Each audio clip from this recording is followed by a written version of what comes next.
just another writer trapped within his truth.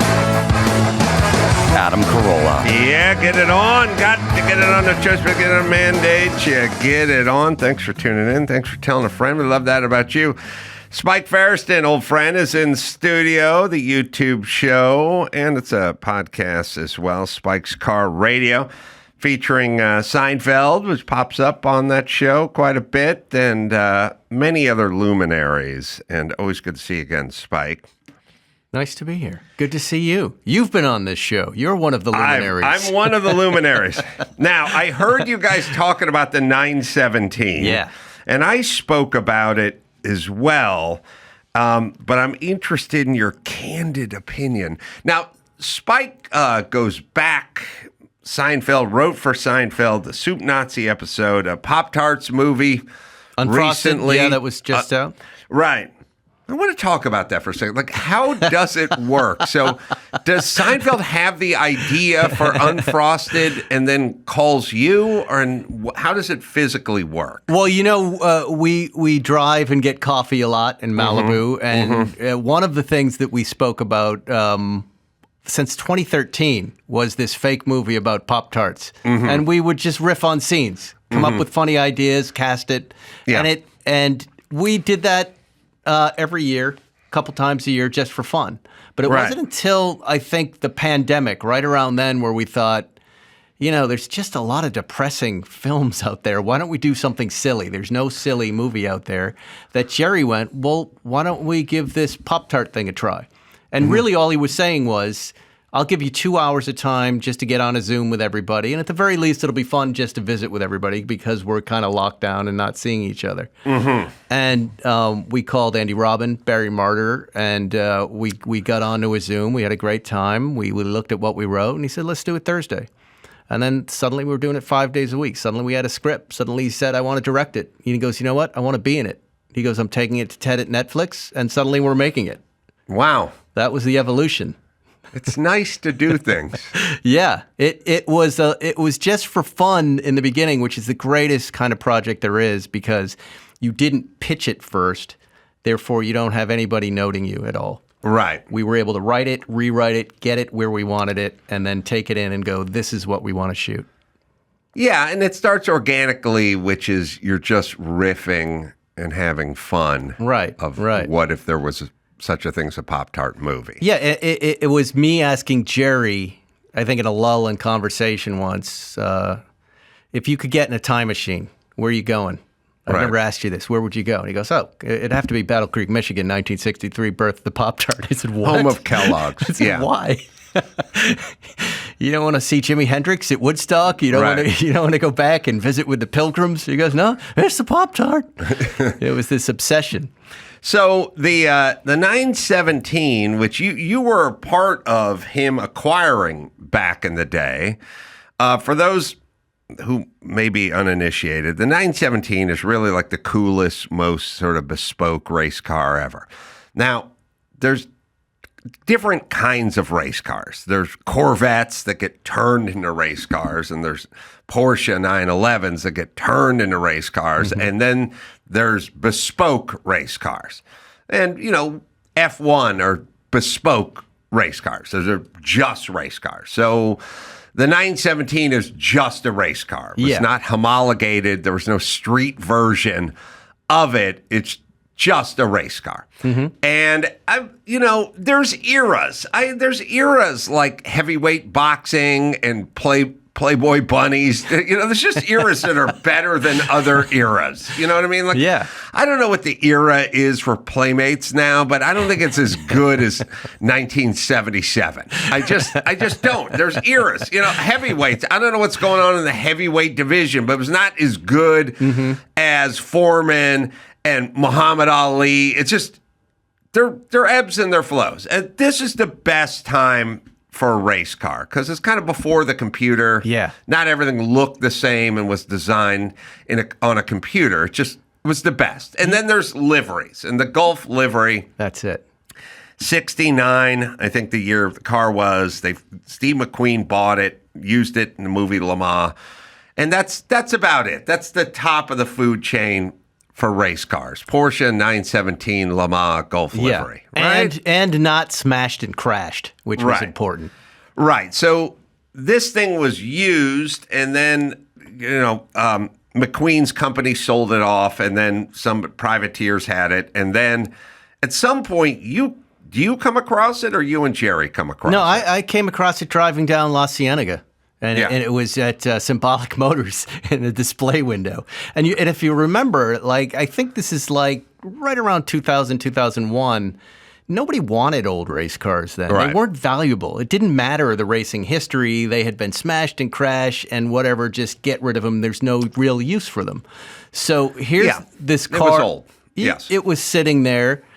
I recognized it, and I go, shit, is that the car from the movie Le Mans? Is that Steve McQueen's car? And sure enough, it was. I told Jerry about it.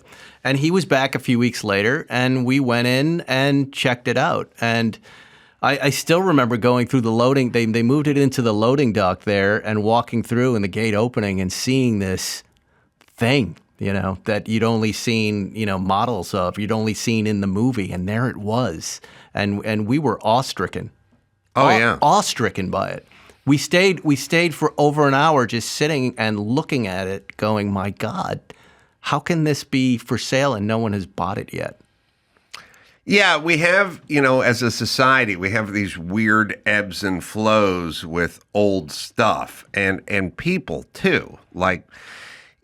Freddie Mercury dies and no one really gives a shit for 30 years. And then he becomes a deity and they're making movies about him. Yeah. And then even Elvis was sort of a joke at the end. Oh, the fat, bloated, pill-popping guy selling out in Vegas. Who cares? Then he's gone. Right. And, we want men without hats. Come on, we want real music, And then next thing you know, I got my 14-year-old daughter telling me all about Elvis, the movie, and her friends and the famous. That's 4 years ago. When did you get an Elvis? He's gone. It's gone since 77. So there's a cycle. There is. And this was at the beginning of the Steve McQueen cycle.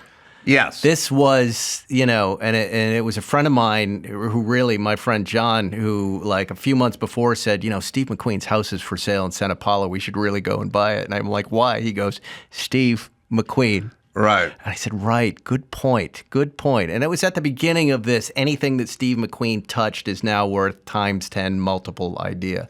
But this car was not priced that way. It seems like it would be expensive, but it was kind of a reasonable, I think, $1.5 million. Yeah. And considering it just sold for quite a bit more than that, it was a deal. Yeah, because it was old, and also vintage racing wasn't really what it is. Right. Yeah, and so things are but cyclical. I'll tell you what, we went out to the track shortly after. Chad McQueen was there. They had a Ferrari 512, and they had this car up at Willow. Oh, really? Yeah, and I remember we arrived just as it was coming out of the last turn at Willow and hitting the straights, and we heard the sounds of these cars together, and, again, awe-stricken.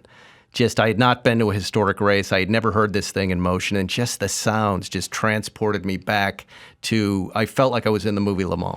That's what I felt like. And Chad pulled over, said hi, and there's Steve McQueen's son. It's the first time I had met Chad, and he goes, I'm going to take this thing, put it through its paces, Jerry, to show you what it can do.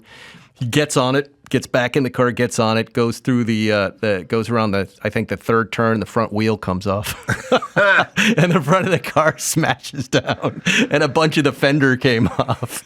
And Jerry turned and said, well, there goes that deal. Well, I saw it at Joey Cavallari's shop being rebuilt several months ago, just down to the tube frame. Yeah.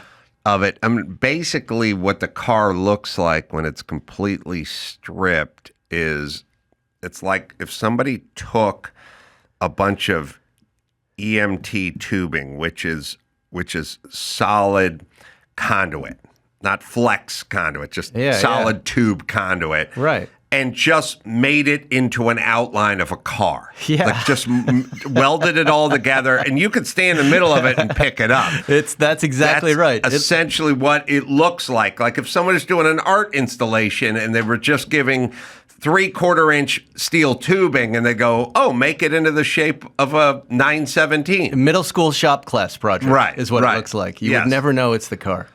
And I remember looking at it, and I was going, "Oh, it looks like somebody did a pretty shitty repair here because that's some bad welding." And he was like, "Oh no, that's it. That was the welding." That's right. Because they were trying to weld magnesium or something, and they couldn't really figure it out in 1969. Well, that's what Jerry's guy, Sam Cabilio, is for. He goes around, he looks at those welds and says, that's the real weld right there. How he knows, I have no idea. Because it's shitty. Yeah, maybe. So then he gets it, and he takes it to Meekum. Right. Well, there's a lot of years in between. A lot of years. We had it at the track a bunch. I've driven the car. Jerry, You have? Oh, yeah. Jerry would go to the track every April. We'd get a lot of his cars on the track, my cars, and then some other At friends. Willow? At Willow. Yep. We had that car, I think, Las Vegas Speedway, too, if I'm not mistaken, doing laps there in it. But, it's very easy to drive. It sounds amazing. But the big fear is always that you downshift, you skip a gear downshifting. You go from, I think it was like fourth, somehow you went fourth to first, right? Which apparently is easy. You would blow the engine. Right. And if you blow that engine, Right. that's big money. Yeah, somebody stole some of those engines a while back. There's a whole controversy about stealing those engines, and they're hundreds of thousands of dollars. Wojciech Polak had some. I think, is it David Piper? There's a story about a journalist driving David Piper's car and blowing the engine, and then David Piper charging him. Do I have that right? I'll go for that. Piper's the guy who was a 917 driver back in the day, right? Yeah, somebody stole, literally, they were crated, and there was a few of those engines, and it's something with the Pelican Parts San Diego guy. But anyway, there's a whole big story about stolen 917 engines, and they were in crates and everything, but they were not millions, hundreds of thousands of dollars. So lots of fun in between. Now it's time to sell. I don't really... I can't get inside of Seinfeld's head, but to me, I would just never sell that car because why? Right. But he turns it over every once in a while, right? Well, he's got a very big collection. He was on the show talking about his 9083, which he loves more, And I always talk about there are 3 stages in life. There is the dreaming of stuff, then there's the acquiring of stuff, and then as we get on in years, there's the getting rid of stuff stage. Right. And I suspect, and this is just me, I suspect he's in that getting rid of stuff stage and curating this vast collection, because it is a vast collection. Oh, Hydro. Love these guys. Listen, the rowing machine is great. I like, they have pretty cool screen with lots of good stuff going on, but you can also just watch TV and row. You don't have to leave your living room. And it only takes 20 minutes, and it's like a full body workout. So, people want to hit the gym, but they don't always get around to hitting the gym, but you cannot get around your Hydro. It's right there. It's waiting for you, and you just go at it. Like I said, as little as 20 minutes, and you get a full body workout. I mean, you hit 86% of your muscles with this bad boy. That's right.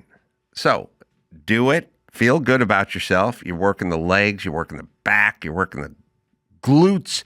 You're working the shoulders and the delts and the traps and all the abbreviated muscle names. Get out there and get your Hydro, would you, everyone? And whether you're training for a marathon or just trying to stay in shape, Hydro meets you where you're at. It's Hydro, right, Dawson? Kick off the new year with a full body workout, all from the comfort of home with Hydro. Head over to hydro.com and use code Adam to save up to $475 off your Hydro Pro rower. That's HYDROW.com, code Adam to save up to $475. Hydro.com, code Adam. Morgan and Morgan. Well, there's a reason why. My opinions hit like a heavyweight punch. No fluff, no fill, just the truth. And that's why there's Morgan and Morgan, America's largest injury law firm. For over 35 years, Morgan and Morgan has been fighting for the people just like you and I. They have over 100 offices with more than 1,000 lawyers nationwide. If you're injured by the negligence of another, you deserve to be paid. That's where Morgan & Morgan comes in. When you hire the wrong law firm, well, you may be beat before you even start the fight. All law firms are not the same. And that's why I love Morgan & Morgan. Am I right, Dawson? If you're ever injured, you can check out Morgan & Morgan. Their fee is free unless they win. For more information, go to forthepeople.com/Adam or dial pound law pound 529 from your cell phone. That's forthepeople.com/Adam or pound law pound 529 from your cell. This is a paid advertisement. So it goes to Mecum. Right. People think Mecum's like an unlikely auction house for that car, but less and less these days. There used to be you know what it was with auctions? It was the same as it is with celebrities doing TV shows and commercials. People would go like, that guy's a movie star. He doesn't do commercials. Right. He's not going to be on a TV show.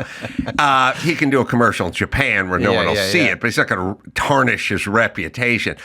And there were rules. Now there's no rules. You just do what celebrity would do a movie, do a TV show, do a commercial. It doesn't really matter. There used to be rules for cars. Like that car is not worthy of this auction. What they sell over there is Fieros. Right. With a V6. We're going to Amelia. We're going to Gooding in August. Yeah, we got to go Gooding, and there was also RM, and there's like a handful, but you wouldn't take a car like that and bring it to Mecum. Yes. Mecum's like a muscle car thing for meathead guys. In my opinion. Right. Yes. But things have changed. The lines are blurred now. You can really take anything anywhere, right? I think so. So the car goes to Mecum.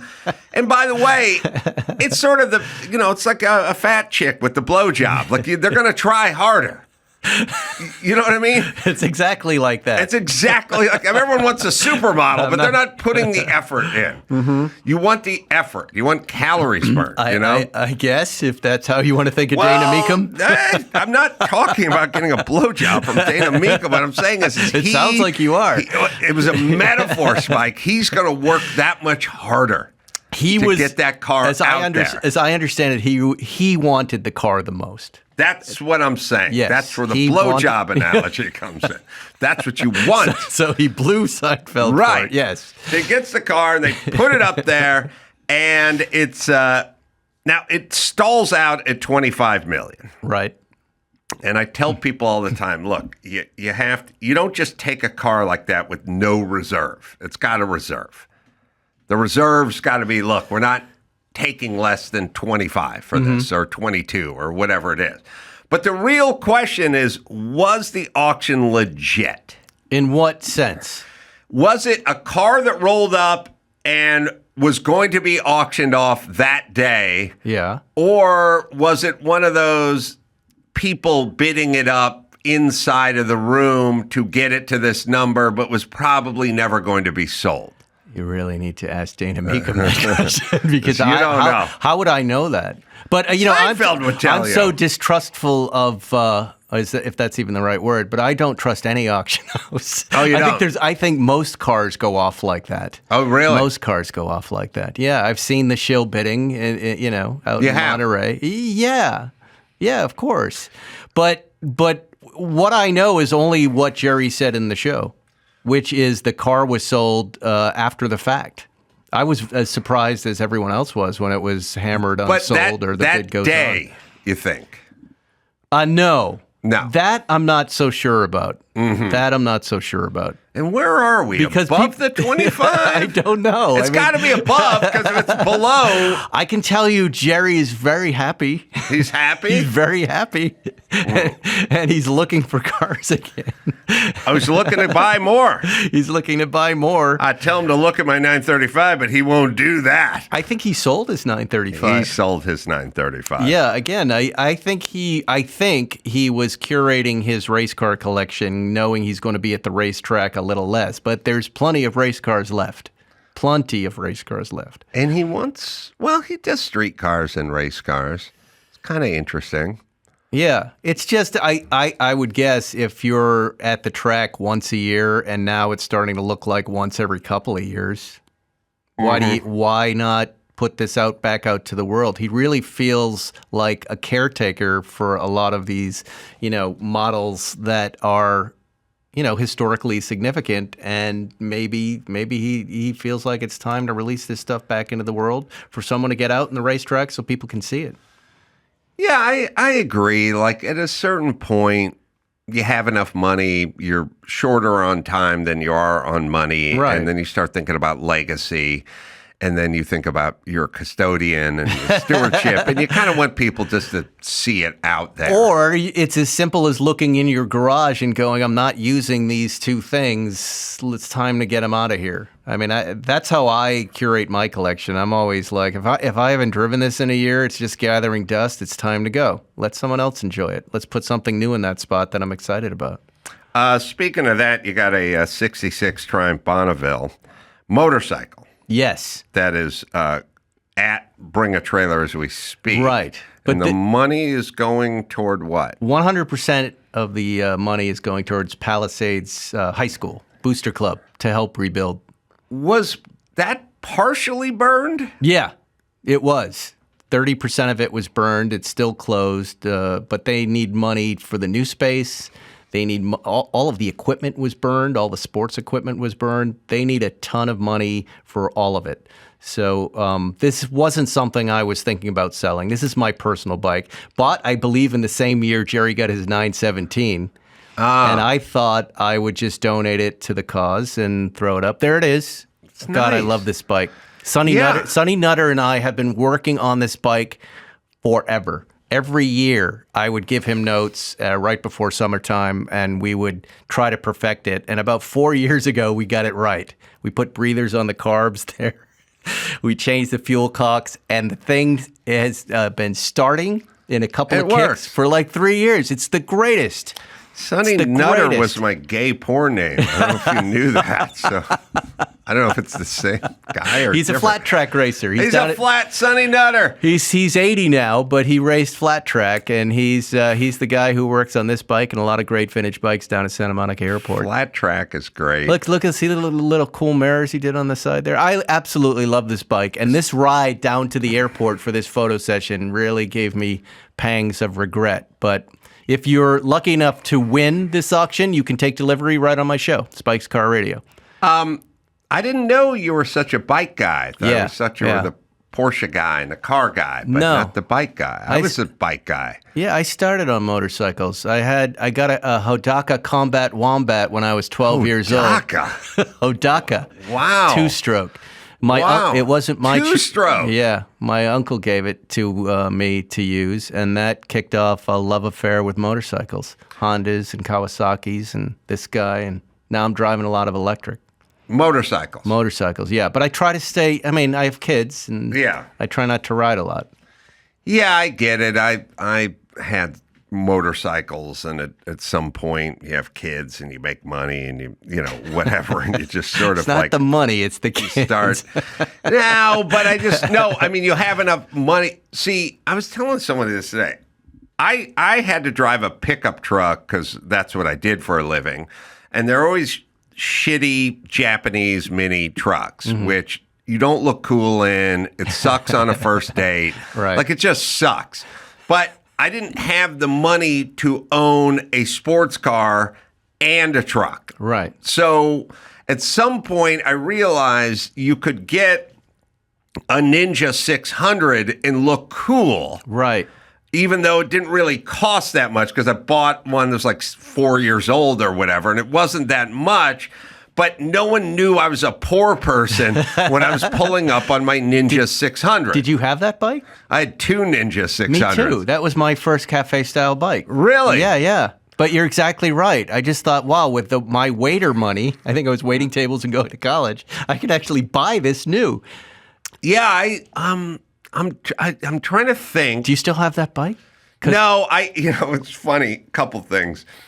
I bought my first Ninja 600 in what would have been, they must have started the second generation of Ninja. Must have been like, I don't know, 83, 84, something like that. It was good. It's like a cafe. It handled really well. Yep. I always liked bikes that handled well. Like I didn't like the laid back, sort of choppery cruiser. You know, I want to be leaning forward, not tilted back. You know, I felt like tilted back was no way to ride a motorcycle. And so I had a Ninja 600, and I bought it used, like through the recycler or whatever, and some lady in Burbank. And I was buying the bike, and I said, 85 was the first year. I must have bought it in like 86. But I bought from this lady, and she's like, yeah, I'm selling it for my son. He's going to kill himself on this thing. He is going to kill himself. I'm not going to let him ride this death trap. And I'm like, yeah, I'm buying it now, though. Yeah, she's like, for sure. Yeah, it's a death trap, and he's going to kill himself. And I'm like, stop saying that. Stop saying that. You're getting into my head. Yeah. And that was my first one. And then I rode it for a year or two, and then I sold it. And then I bought a second Ninja 600. Oh, they're so good. Which they handle. They handle well. Yeah. Put a Kirker pipe on it. Yeah. 4-1. And that guy, well, it was a weird thing. That one was another recycler item, and me and the other dude showed up at the same time to a guy in an apartment building. And the guy looked at like both of us, and he was like, who got here first? And we're like, we got here at the same time. And he goes, okay, you got the cash? And I go, yeah, I got the cash. And he says, the other guy, you got the cash? He goes, yeah, I got the cash. And I go, the guy just goes, I guess we'll flip a coin. Now, he should have won. I'll start the bidding at 1,200, which is where we're at. Let's go up.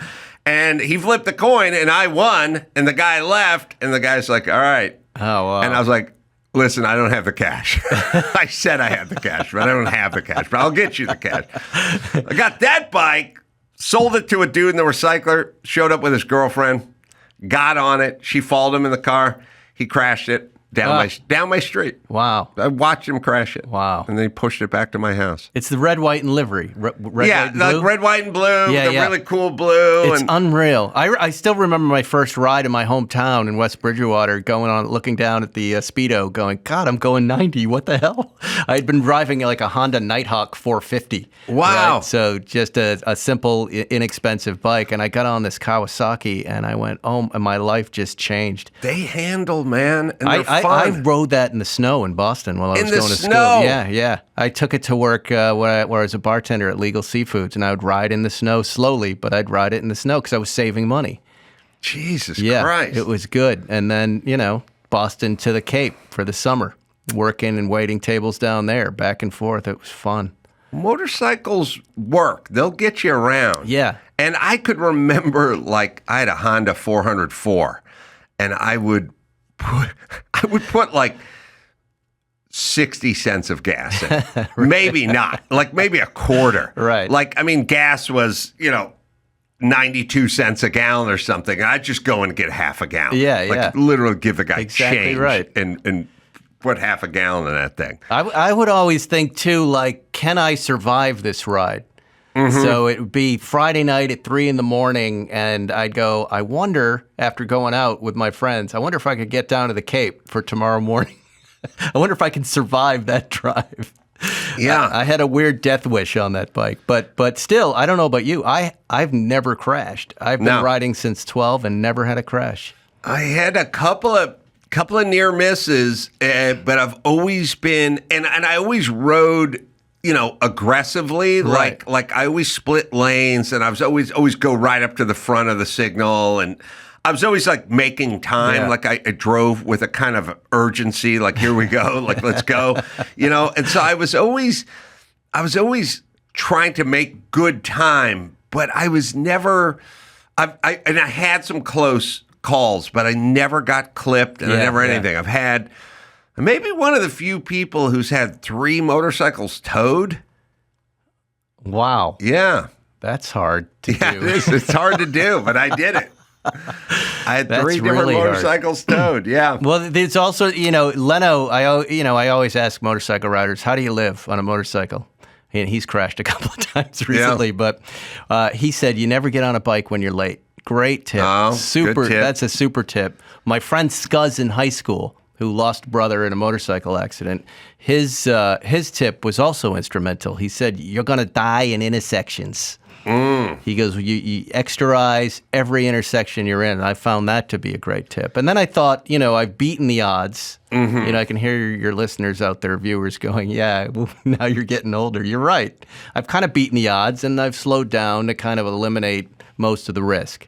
Yeah, I think for me, I've thought about it. Like, I would go out with you and Leno on a Sunday and go to the rock store, with a group of dudes. I think that's kind of the way to do it. Using it as your daily commuter, come hell or high water. I used to ride in the rain and stuff all the time, because it's your only mode of transportation, riding in the snow, riding in the rain. I would definitely do the go out for a group ride on a Sunday kind of thing, because that feels better. There's a guy in my neighborhood. I have a lot of lawyers apparently in my neighborhood. There's a guy who I thought was a drug dealer who's driving an old Suzuki Enduro bike with a bin on the back, a plastic bin, who finally came into my driveway and said, I bet you're wondering who I am. I know, you've seen me all these years. I want to just say hello. He's 74 years old. He starts telling me about his bike, over 300,000 miles on this bike, and he's got another one like it. Wow. And he said he rides every single day here in California. So combined 600,000 miles delivering documents from courthouses to lawyers. Oh, right. Those guys. And he's like, I'm not slowing down. I mean, he's never crashed either. Insane story, though. 74. Yeah. I had an Enduro. Too. What was a Suzuki too? I had an Enduro. I had a Honda XR250 Red Racer, an Elsinore. I had an those. Elsinore 250 dirt bike. Oh yeah. There's a picture of me riding a wheelie in my backyard. Yes. I'm fucking riding in my backyard of my North Hollywood house on my fantastic. Elsinore 250. See, to me, that's my son James right now. He's doing this on electric bikes, but that is living. That to me is living. And there's another picture of me with my truck and my Honda 404 wearing my bathrobe in my other apartment, but I don't have any ninja. But it's weird trying to ride wheelies in your backyard because it's a very limited backyard, so you got to shut it down pretty fast. Yeah. It's impressive. Wow. Oh, yeah, that bike. Those are great Honda bikes. 404 is a great bike, man. Really great bike. See, there was a Honda dealership in my tiny town of 6,000 people, Betancourt Honda. So I only knew these Honda bikes. We would just ride our bikes there and just dream of being able to buy them. Yeah, I don't know what that is, but the mini bike, the go-kart, the motorcycle, the dirt bike, I would just stare at them and go, I would stare at it when I was 10, I would look at a YZ80, Yamaha YZ80 with knobbies and travel on the rear suspension and stuff, and I'd just stare at them. That's for me. God damn, I gotta get that. I gotta get my hands on one of those things. That's the obsession. That's the beginning of this whole thing. Mine actually started with lawnmowers because I was mowing lawns, so I really wanted the better lawnmowers that were self-driving or self-pulling. But were you now? So let's explore this quickly, which is, if you go to Utah and you go to Salt Lake City, you see a lot of people on the straight and narrow, and then you see people with super aggressive piercings and tattoos and stuff, and you're like, oh, that's someone was trying to force to be a Mormon for too long, and now they escaped the reservation and they've gone apeshit crazy. You'll never see more crew cuts and then crazy tattoos and piercings than Salt Lake City, because those are people that pushed the other direction. They were trying to be pushed one direction. They ended up pushing the other direction. I grew up in a vacuum of tools, cars, mini bikes, dirt bike. There was nothing. I wanted it, but I never got hold of it. And then when I got older, I went nuts because I'm like, now I need the tools. Now I need this stuff. There's a kind of healthy relationship where you have access to stuff. So it works that way sexually. It works that way with food. You know what I mean? You're sort of healthy. When I would go into people's houses and they had ding-dongs and ho-hos in their house, I'd go in their pantry. I'd go like, oh my God, give me that. And they'd go, relax. It'll be there when we're done playing basketball. I'd go, what are you talking about? Get some now. Because I had an unhealthy relationship with it because I was deprived. And then that happened with building and tools. Exactly right. Were you deprived? Like, did your dad... No, Spike wants a mini bike, and he should have one. The name was Michael back then, but my mom was an emergency room nurse. Mm-hmm. So when a kid came in, had their scalp ripped off by a Briggs & Stratton, no more go-karts. Oh, right. No more motorcycles. Right. No guns. No anything. It was around me in West Bridgewater. My friends had guns. They would go hunting. They were canoes. I think we were allowed canoes. That was it. But that was it. No motorcycles. So that's why my uncle, when he dropped off that Hodaka Combat Wombat, he said, I'm just going to put it here and tell your dad and mom that you're just there to start it. I just need you to start it every once in a while. Wink. Uh-huh. And they bought that lie. And, I would push the bike around when they weren't home out into the woods and ride. Yeah. There's just something. It's either in you or it's not. And it's weird. Like, I could remember being in this shop, and I had a 60s era kind of cool go-kart, with the slicks on it and the chainsaw engine on the back of it. Like, there's some really cool vintage go-karts, twin engine ones, for two-stroke, blah, blah, blah. Not the Briggs & Stratton, but like the cool stuff, And I had one back there, and I think Jimmy's son, Kevin, was over here a million years ago. He was probably 7 or 8. And I saw him, walk to the back of the shop, and I physically saw him just step over the go-kart and keep walking. And I was like, you don't want to stop at the go-kart? And it's like, huh? I was like, the go-kart. He's like, oh, yeah. Why? Exactly. What? Why? When I was 8, if there's someone had a go-kart sitting in the back of their shop, I'd be like, what's going on with this go-kart? What are we doing with this go-kart? Yeah. Can I have this go-kart? Can I ride this go-kart? What's going on with the go-kart? Like, I would have gone nuts. Absolutely bonkers, right. I brought home a Taco mini bike, and my boys went crazy. They loved it. Oh, they loved it. They absolutely loved it. Go-kart, they love anything on 2 wheels. They ride now. They love it all. Oh, really? So I think it's just, it's just either it's in you or it's not in you. It is in you or it's not in you. The people do a lot of well, my dad owned a transmission shop, so my dad didn't know shit, and I'm into it. My son has been dragged around the country to vintage races and professional Trans Am races with me driving. Mm-hmm. He's fine with it, but he doesn't care. He literally is 18, doesn't own a car. And I've said to him, do you want a car? He's like, I'm good.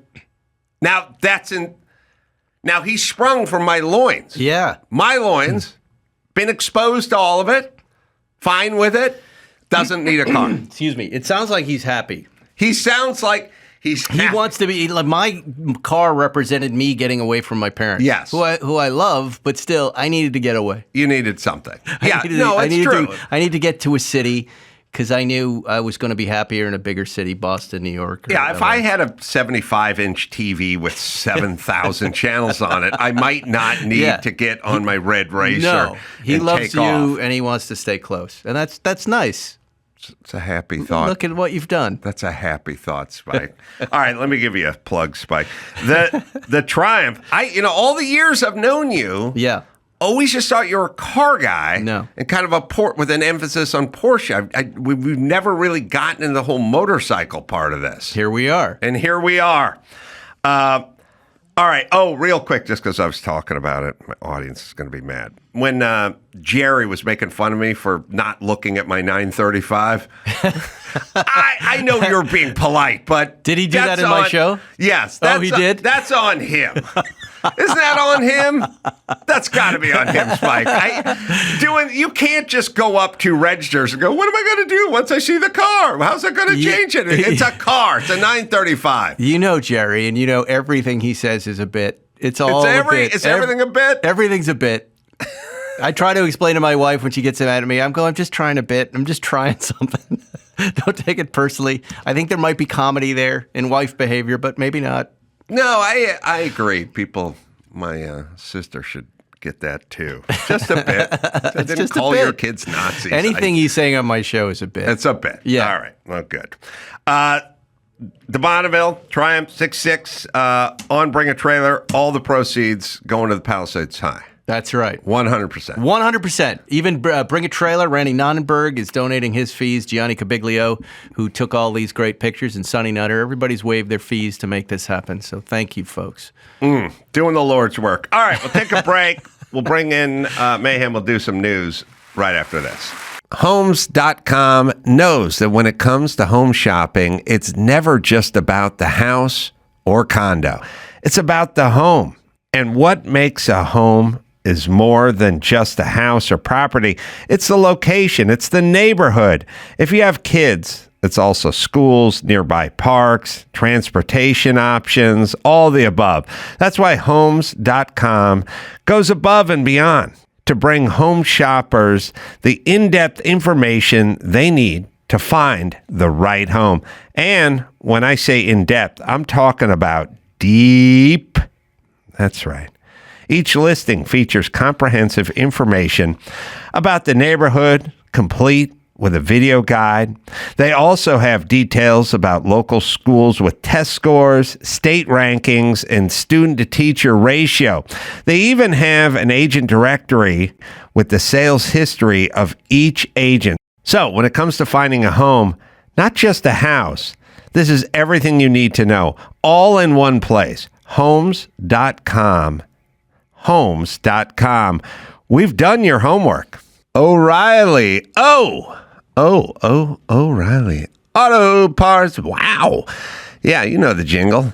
Yeah, they're in the business of keeping your car on the road. O'Reilly Auto Parts offers friendly, helpful service and the parts and knowledge you need for maintenance and for repairs as well. I've always been a fan of O'Reilly. You know, I like the wrench. Used to use the one over in North Hollywood. Then it was the one up in La Cañada, or La Crescenta when I used to live out there. I'm always working on my stuff and always using O'Reilly. Whether you're a car aficionado or an auto novice, you're going to find the employees at O'Reilly Auto Parts to be knowledgeable, helpful, and best of all, they are friendly. So stop by. O'Reilly Auto Parts. Do it today. Or you can visit us online, O'ReillyAuto.com/Adam. That's O'ReillyAuto.com/Adam. It's time to check Adam's voicemail. Hey, Adam. I had Dan Hill's album in the 70s. The next song after Sometimes When We Touch is about him being biracial. He's half black. See you later. You can leave us a message at 888-634-1744. What? Dan Hill biracial? I didn't know that. Mayhem's in here. He's got the news. At first, I have to address something, which is I like to study patterns and trends and like try to figure out which way we're going, you know? And it's always people trying to manipulate people to get them to do what they want them to do or to keep their money or whatever it is. And I'll give you an example. We just went through COVID and Black Lives Matter. Oh, yeah. They were both horse shit. They were both basically a lie.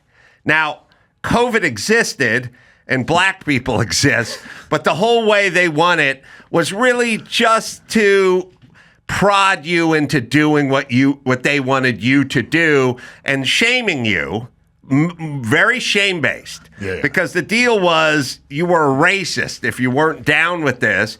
And if you weren't down with COVID, you were dangerous and also racist. They worked some race into COVID as well. And I realized it's all just a ruse to manipulate and get you to do what they want you to do. And I was saying to Dr. Drew the other day, I said, you know, it's funny. They kind of gave up. COVID's gone, and all the news is basically, oh, surprise, surprise, you fuckers lied about everything. Fine. Even the New York Times is like, oh, we were misled about the COVID origins. Yeah, you were misled, you fucking idiots. Also, I like the idea that the legacy media just reports shit that we all knew 5 years ago. Like, literally, if you listen to AM radio, you knew all the shit they're talking about 4.5, 5 years ago. Now they're coming around to, hey, is everyone sitting down? Yeah, we knew all this shit, you fucking idiots. It was you guys that bought into it, but okay. We're not going to take any victory laps. But I was saying to Dr. Drew is we're kind of done with the COVID stuff, and we're done with the race baiting stuff. We're not done with it, but we put a pin in it. Like we go, hey, race hustlers and CNN and MSNBC, let's just put a pause on the race hustling for a second, because Black Lives Matter didn't really work out for the hustlers. Just put it on the black burner. Just put it on the black burner. We're now into the classism. The classism. These billionaires, because Doge and Elon Musk brought it up. Now watch everybody who was crying racism 10 minutes ago is like, these billionaires come in here, they want to own everything, they want to take money out of your pocket so they can enrich their fat cat friends, these billions. So now it's not millionaires, it's billionaires, and it's all a class war now. So they've shifted from the race war to the class war.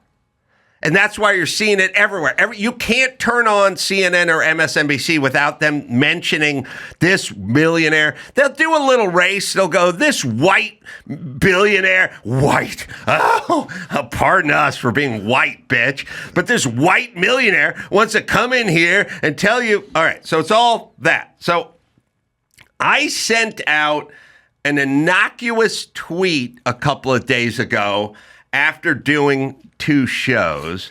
Now, let me explain to everyone, to all my detractors out there. Guess who worked yet another weekend, bitches? This guy, the rich white guy. The rich white guy works every fucking weekend. So that's part of why I'm rich, you see, because I work every fucking weekend. But I sent out the most innocuous tweet in the world. I mean, I don't even know how more innocuous you can get with a tweet than what I wrote. And so at late night, yeah. Well, the reason it was 1:22 a.m. is because I did 2 fucking shows at a club in Arizona and didn't get back to the hotel until 1 a.m. And the tweet reads, I have a thought. How about everyone take care of themselves and their families and not rely on the government? That's all. Been saying it my whole life. I don't think the government does a great job of taking care of people. I ate the government food when I was in junior high and grade school, part of the free lunch program. Oh, yeah. It was slop. It was prison food. And saw my mom trying to get by on welfare and food stamps, and not a great life. Just the minimum. So I'm suggesting that people take care of their own shit, and that would include their family. I woke up the following morning to see like tons of action on my Twitter. People angry. People tweeting, clapping back at me.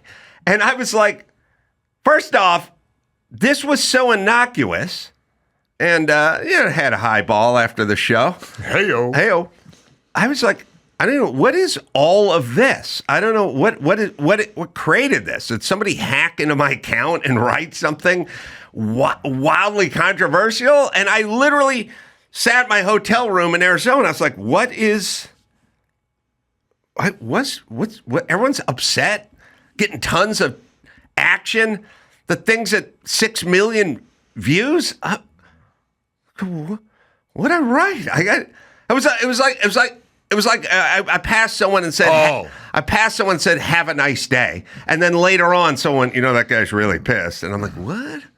What'd I do? I just said hi. I didn't do anything. I just said, take care of yourself, take care of your family, don't rely on the government. And everyone went fucking batshit crazy. And my whole new world order is I don't have any reverse gear for shit I'm right about. You people can all suck my medium-sized cock. You want me to what? Walk away from a normal comment? It's basically like me saying, hey, hey, if you're fat, how about diet and exercise? And now I got to walk it back because you fat asses are pissed off that I said it? Fuck you. So people started writing in, and they were like, you got to, what about the government? So I was like, listen, bitches, I pay a ton in taxes. Don't fucking try to pull this shit on me. And then I had people going, give back the PPP loan and call us. All right. Okay. So here's the deal. During COVID, they shut my business down during COVID. The government, your beloved government, shut my business down for no fucking reason, but they did it anyway. Okay. Then I had my business shut down, and I still had many employees, not just the podcast, but the movie making and others. I probably had 20 employees. I felt responsible for those employees, so I kept paying every employee. No employee missed a paycheck during COVID. We moved around, we did remote, we came back, we did some hybrid thing, we did everything we could do, but nobody missed a paycheck. Then, at some point, I don't know when, but after we were into COVID, my money manager, who pays all the taxes and does all the stuff, told me, I think we're eligible for one of these PPE loans because you have a small business and they shut you down. And I said to him, fine, do whatever you can do. And then somebody tweeted that I took this money and I never paid it back. And it was $300,000, even though it wasn't $300,000. And then I wrote the guy back and I just said, it was $300,000. I pay $300,000 quarterly in taxes. So fuck off. And then he was like, oh, you don't think you're taking money from the government. And I just said, hey, bitch, how much you spend in taxes? And then everyone goes, it doesn't matter how much you spend in taxes. It doesn't matter? Why doesn't it matter? If you pay the government, one guy said to me, I just kept saying to him, tell me what you pay in taxes or shut the fuck up, pussy. And he goes, I paid $12,000. I said, I paid that this weekend. So you got a long way to go, bro. You got a long way to go before you catch up to me. And then I said, don't you care about the kids? You should pay more. Here's the deal. If you pay the government $2 million and they give you $300,000, then they're still up 1.7. But if you pay them 12 grand and they give you 300 grand, well, then they're down $288,000. Yeah. That's the way I look at it. My whole thing is I pay a shitload in taxes, fuck right off. What are you trying to guilt me? By the way, you don't pay a shitload in taxes. So what are you coming after me for, bitch? And I'll tell you why. You're ashamed because you're not successful. So fuck off.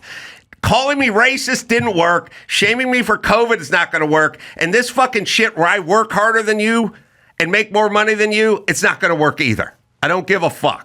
I work hard, I pay a shitload in taxes, and if everyone paid what I paid in taxes, you'd have a golden fucking monorail taking you to work every day. But where's the one? There were some good emails coming in. Because this is, by the way, this is where you get people. You hit them financially a little, and they feel super ashamed, and then they fucking turns to rage immediately. By the way, first things first, the government sucks. I don't trust the government for anything. So why this notion of like, well, why not just pay your fair share? I do pay my fair share, bitch. Nothing comes out the other end. That's number one. Where was that email, Andrew? We found it. Oh, you have it? Yeah, the subject is fuck you. Pretty fucking dumb Twitter comment. It's really something that a rich Hollywood piece of trash would try and tell others how to live without the same resources Adam's Hollywood bitch ass has. All right, hold on a second. Wait, Damn. Is this you talking, Dawson? Or is this email? Wait, is that your email? No, let me say this. Sounds too real, huh? The first ones I would get was like, oh, we're going to listen to a rich white guy tell us how to pick us up by our own bootstraps. And I was like, yeah, you should listen to me because I was a fucking poor white guy, and then I got out of it, and yeah, I'm a perfect guy to tell you how to do this because I grew up in poverty, and now I'm not in poverty. So this sort of notion of like, why should we listen to you? I don't know. I'm a carpenter. I've hung a lot of doors. You should listen to me when I'm telling you how to hang a door. And I grew up in poverty, and now I'm rich. And I just did it through hard work. So you could listen to me. I like when they start working in white guy. Like, I don't know. Neither. Okay. Then listen to LeBron James, if not. But I'm telling you how to get successful. That's all right. Sorry, keep going. The genius continues. Shut the fuck up and go live outside of the Hollywood bubble just for 1 minute. What a fucking idiot. I just flew here southwest from Phoenix, by the way. So I'd say that's outside of it.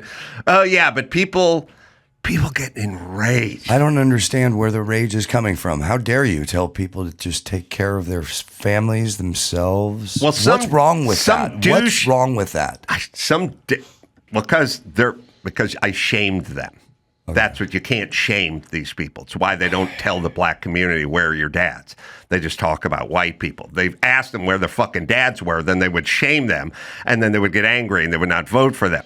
The shame came with this PPE loan that this guy brought up, who's like a Kamala Harris, campaign manager, whatever, and he wanted to know what about he basically said, I'm relying on the government to prop up my podcast, which I'd like to. I wish the government underwrote my podcast, but they do not. And I just told this guy, look, douche, go back 30 years. In the last 30 years, you tell me the total you've paid in taxes, and then I'll tell you the total I've paid in taxes, and then you'll shut the fuck up, pussy. Stop fucking pointing fingers. If you're not paying in, ultimately we're talking about money. You're very concerned about this PPE money. How much have you paid in taxes? I'm not going to get lectured by fucking school teachers who paid $8,000 in taxes last year when I pay $8,000 a day. So shut the fuck up. And by the way, this is all we can do now. There is no backpedaling or apologizing. It's nothing. Just kiss my ass. But that got everyone fired up. I sent a tweet out about nothing. Take care of your shit and take care of your family. A zero thought of a tweet and started a class riot on the internet. A lot of, because you're place of privilege, you do get that so many people are like struggling so hard and it's so easy to hate on you. Okay, but here's what I want to tell everybody. You can try as hard as you want to shame me.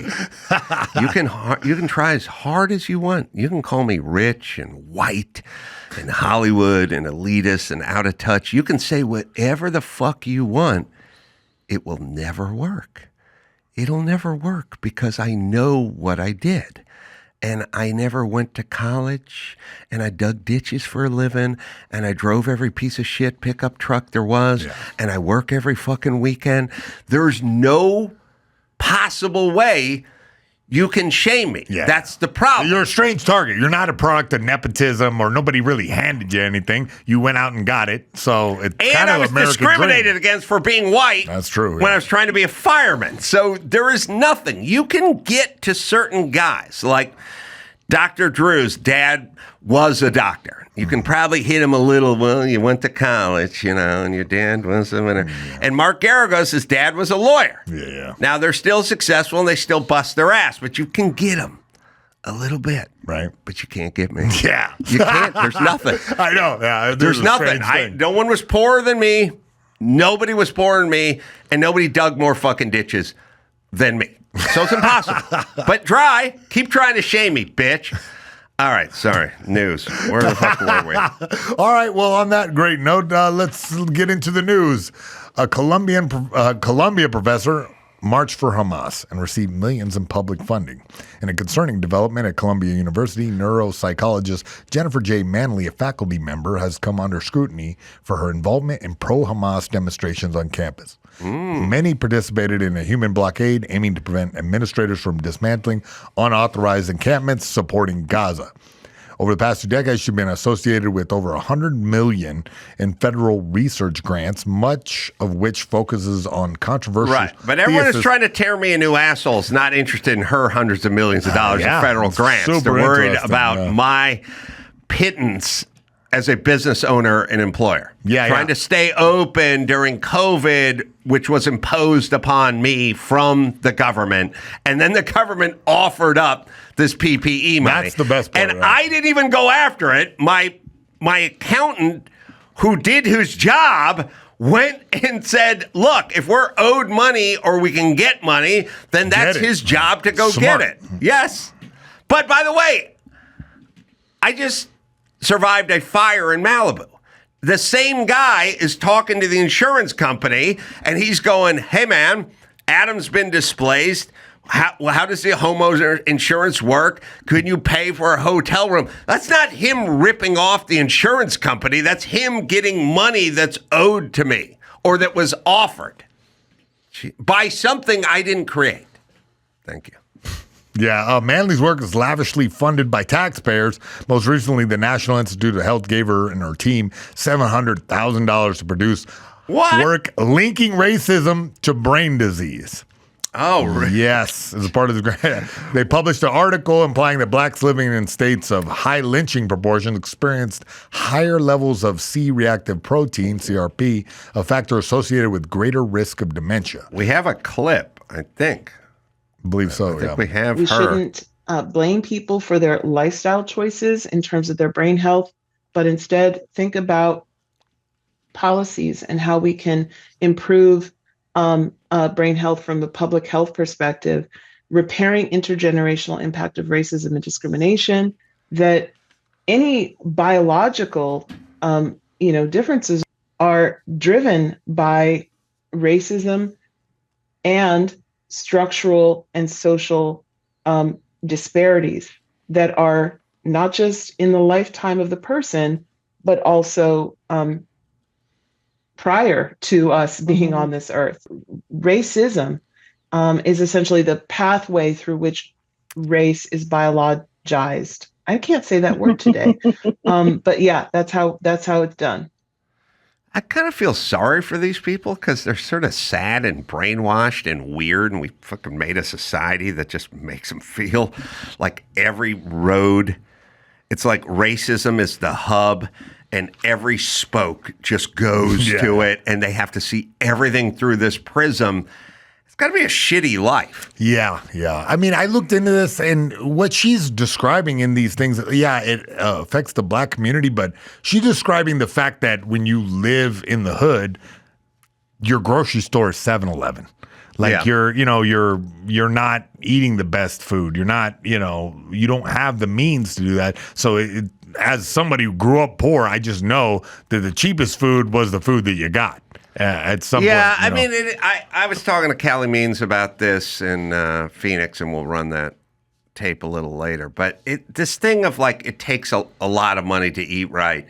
You can eat right. It's just you're eating hard-boiled eggs and oranges and apples and shit, and kids just don't want to do that. No, nobody does. I know they don't want to do it, but it's not like they don't have access to whatever. I've told people best thing you can eat is eggs, or just whip up a bunch of beans and rice, and put some bouillon cubes in there, whatever. There's a way to do it. It's just nobody wants to do it. But all right.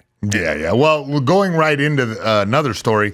The American Heart Association opposes Texas SNAP sugary food and drink regulations.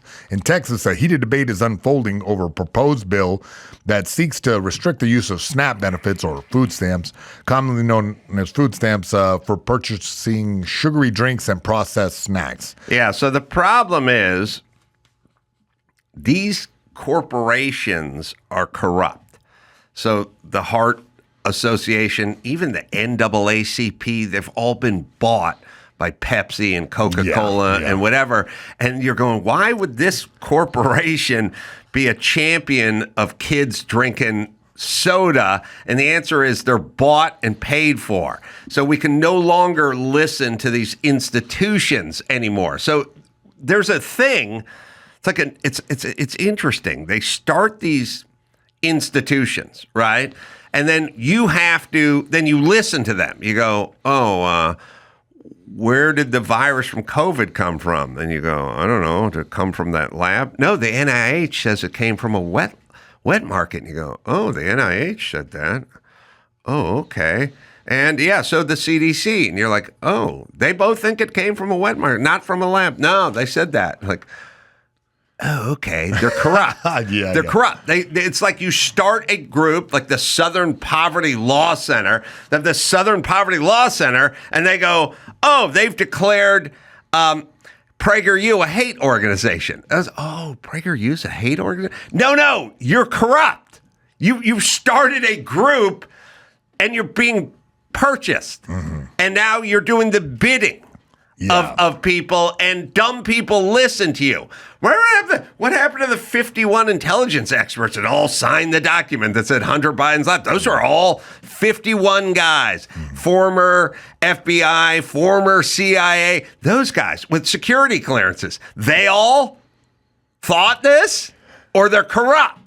So there's no more of this, but the National Heart Institute says, the American Heart Association is concerned about potential impacts of this bill on participation and population health. Imposing nutritional restrictions will interfere with the primary function of SNAP, reducing hunger without reducing the root cause of chronic diseases. Okay, first things first. I've said this a million times. Nobody needs to drink soda. No. I haven't drank a Coke in 34 years. Diet Coke's awesome. It's all bad. Yeah, it is bad. I'm not a weirdo. Yeah. I'm just like, Coke's a bunch of shit. Every person I know who lost a bunch of weight, and I go, and you run into them a year later, they go, how do you lose so much weight? They go, stop drinking soda, started walking. Yep. And that's it. Yeah. That's it. It's not good for you. It's certainly not good for poor people. Many poor people are obese. Many of these kids drink all this shit. And by the way, you don't need it, and we don't need to fund it. When I was on food stamps, my mom was on food stamps.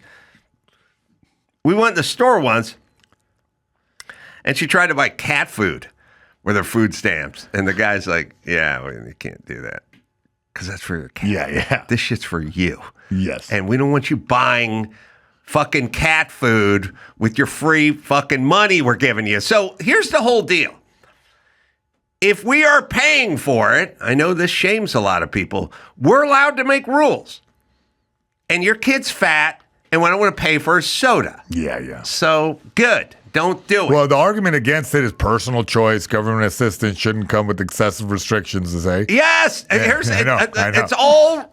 Listen, we've lost our way. When you put your hand out to get anything from somebody, then they get to dictate portions of what you're doing. That's it.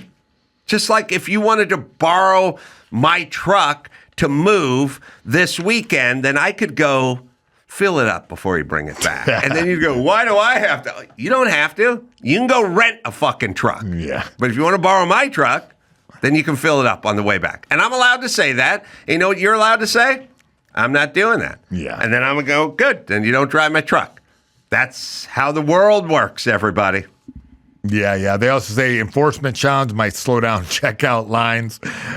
Nutritional access. Some people don't have access to healthier options. Everyone has access to healthier options. It's called your fucking sink. You can just drink water. Yeah. You can. I know. You can eat a hard-boiled egg. You can do all this stuff if you want. I don't want to do it, but you can. Yeah, and caloric necessity. They say if you're homeless or hungry, access to food, even crappy junk food, is better than no food at all. Soda's never better than no food at all. Yeah. It's never good. Kids are fat. Poor kids are fat. Someone's going to have to start stepping up and telling the truth and shaming these fucking people. But, by the way, because they care about the kids. Yeah. That's the whole thing. Like, I send my tweet out. It's like, oh, what about the kids in wheelchairs? You want them to go hungry? It's like, no. Just stop relying on the fucking government. Yeah. Just stop it. Well, we'll keep an eye on this Texas law. Let's see if it passes. Oh, God. I don't know who these fucking people are. Well, I mean, look, it's a bunch of poor people that want to eat junk food, that are used to eating junk food, or conditioned to eat junk food, and then now SNAP is going to come and change their whole paradigm. Yes, where they have to eat. That's how it works. Yeah, that's how it works. You have to eat actual food. Yeah, or you cannot take free food from the government. Yeah, you have a choice. You don't need to. If you're offended by it or you want free will, then you could go in and you could use your EBT card to buy food and then use your own fucking money to buy your Dr. Pepper. How about that? That's a novel I idea. can't believe that hasn't been a thing already. Nobody says you can't have soda. They're just saying we don't want to pay for it. It occurred to me, though, that 7-Eleven takes EBT. It occurred to me that pretty much the same companies, Jack in the Box, these like junk food conglomerates, they make sure that SNAP is accepted. Oh, yeah. Listen. Okay. First off, nobody's your friend. All they want is money. Money. I don't care how, who was the spokesman for Coke for all those years? Bill Cosby. Have a Coke and a smile. Such a good dude. Isn't he a good dude? He's a good dude. What happened to Bill Cosby? Such a good dude. I could see those commercials. He was laughing. I mean, that's the kind of guy you'd want babysitting your daughter, right? Because he's a good dude. He's got the Coke. He's got the smile. He's good. He's a good dude. They're all good. Pharmaceuticals are good. And the government's good. Everyone's good. Everyone just wants what's best for you. Yeah. Yeah. Okay, everybody. Wake up. They want money. Yeah. And whatever it is they're arguing about, it's not you. It's money. Yeah. Okay. Oh, we got the Cosby Coke commercial. No. You need to watch. Guys. You need to watch. I've never seen this one. Watch him dance, man. By the way, I'm adding a third dancer to my mix, Dawson. You got... We got Ellen and Cosby. Ellen danced in the beginning of her show. Yeah. Cosby danced in the beginning of his show. When Michelle Obama was dropping her podcast. Oh, boy. A lot of dancing. All the bad people dance. It's a psychological thing, which is they know what they're thinking. They don't want you to know what they're thinking, and the best way to do that is to dance. Because when you dance, everyone thinks you're happy and nice. Yeah. All right, here he is. Sorry. Attention Pepsi drinkers, introducing the new taste of Coca-Cola, the best Coca-Cola ever. That's all I'm going to say. In fact, that's all I have to say. No more words. New Coke. This stuff is great. I'm sorry.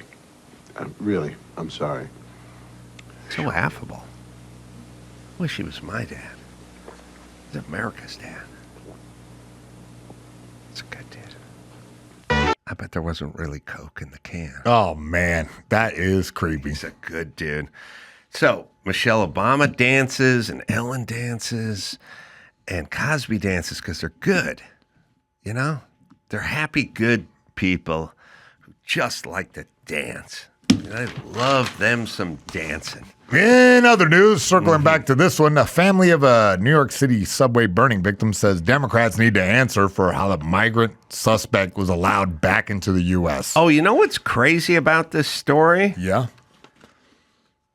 I don't know if this is crazy, but I feel like this is crazy.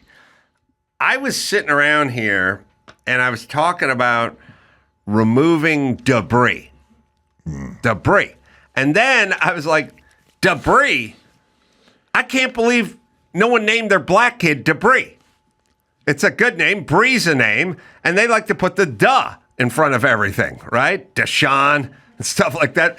There's no girl. There should be a girl named Debris. It'd be a great black person name. And then I was saying that out. I was laughing with someone like, yeah, there's got to be some black person has to name their next daughter Debris. And then I looked at this story, and her name... Debrina Kawarm.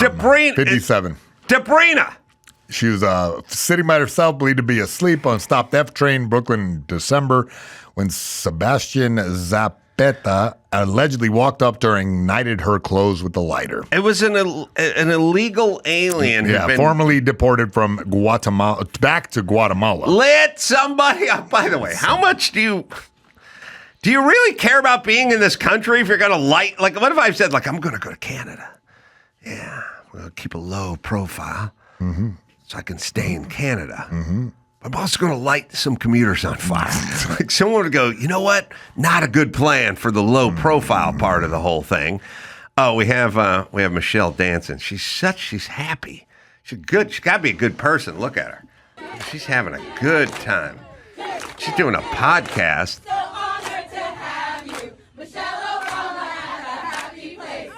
Oh, she's happy.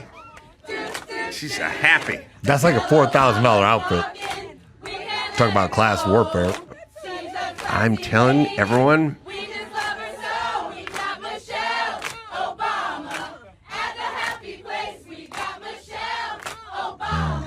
Yeah, be very leery of those who dance. You know she's a coos as soon as they stop the filming.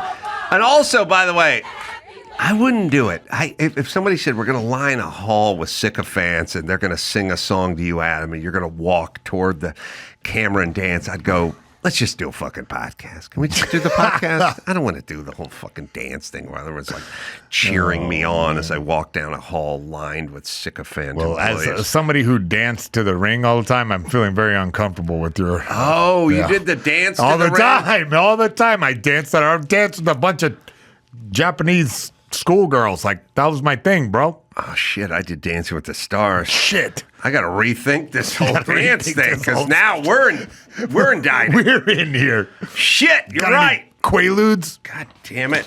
All right. It only occurs to people.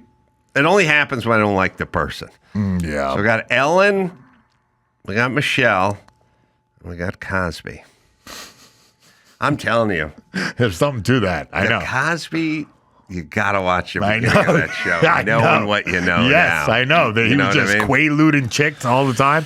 Oh, it is awesome. What a nightmare. Yeah, but this story with the family came out after the guy had a court date, a short court appearance. I didn't get what was going on with her. She got lit on fire. Lit on fire. Yeah. And terrible. She was just kind of standing there. I think shock. You know, she was asleep on the train. He lit her on fire. She popped up. He had already left the train. But there's like footage of... Yeah, she was just standing There's footage still. of like a cop walking back and forth. Like yes. It's literally like someone going, I came out and I saw my kid, my 3-year-old, at the bottom of my swimming pool. So I hurried into the house to call 911 to get paramedics out. And I'm like, no, get your fucking kid out of the pool. What the hell? Like, hey, cop, you're doing something, but this citizen is on fire. Is literally on fire. So you can call for backup or the hazmat team or the fire department, but she's physically on fire. I would say take your jacket off and try smothering her. And look, I hate to make fun of them at all, but I feel like you might because civil rights leader Kevin McCall spoke outside of Kings County Supreme Court in Brooklyn where he read a statement from the family who described Kawam as a beautiful, bright soul who brought light to everyone around her. That's a lie. A woman that was on fire, you're going to say she brought light to everyone that's a around? Good point. Yeah, especially at night when we were looking through those caves. Yeah, it's true. Don't say it that way. Don't say what the hell. They put this down on paper for him to read. Now, look, I don't want to speak ill of the dead, but she had to do a lot of drugs, right? Or something to pass out on the F train. Lit on fire and didn't really react to it? Not at all. We have the clip. I hope he doesn't say light. I want to take this moment to express my deepest gratitude to everyone who has supported our family during this incredible, difficult time. Following the tragic loss of my sister, Debrina, whom we all affectionately call Debbie. My daughter, our sister, didn't deserve to be taken away from us in such a tragic and horrific manner. She was a beautiful, bright soul who brought light to everyone around her. Oh, yeah. And her loss has left a hole in our hearts that can never be filled. All right, we can pause it. And listen, I've seen enough comedians do this, open micers. I've seen enough people give toasts at weddings. No more reading off your phone. Yeah. You cannot just load up your fucking phone and walk up for a toast at a wedding, on stage, at a presser, and just stare at your phone. Gotta be off book. You got to get off book. You can have a beat sheet. You can make some notes. You can have some thoughts. You can't just read your phone. It's a crowd killer. All right, let's see. John Cryer's coming in here. Yeah, that guy is going to dish the dirt on 2.5 Men and Charlie and the rest. Suzanne Rico as well. It's an interesting story she has about Nazis and her grandfather and everything else. And we'll take a quick break and we'll talk to those two right after this. Well, you want to start a business, your own business, a small business, and grow it this year. Let's do this. And now's the best time to start. Shopify is going to help you. I started a business and I use Shopify, and I'm glad I did. Shopify makes it simple to create your brand, open for business, and get your first sale. Get your store up and running.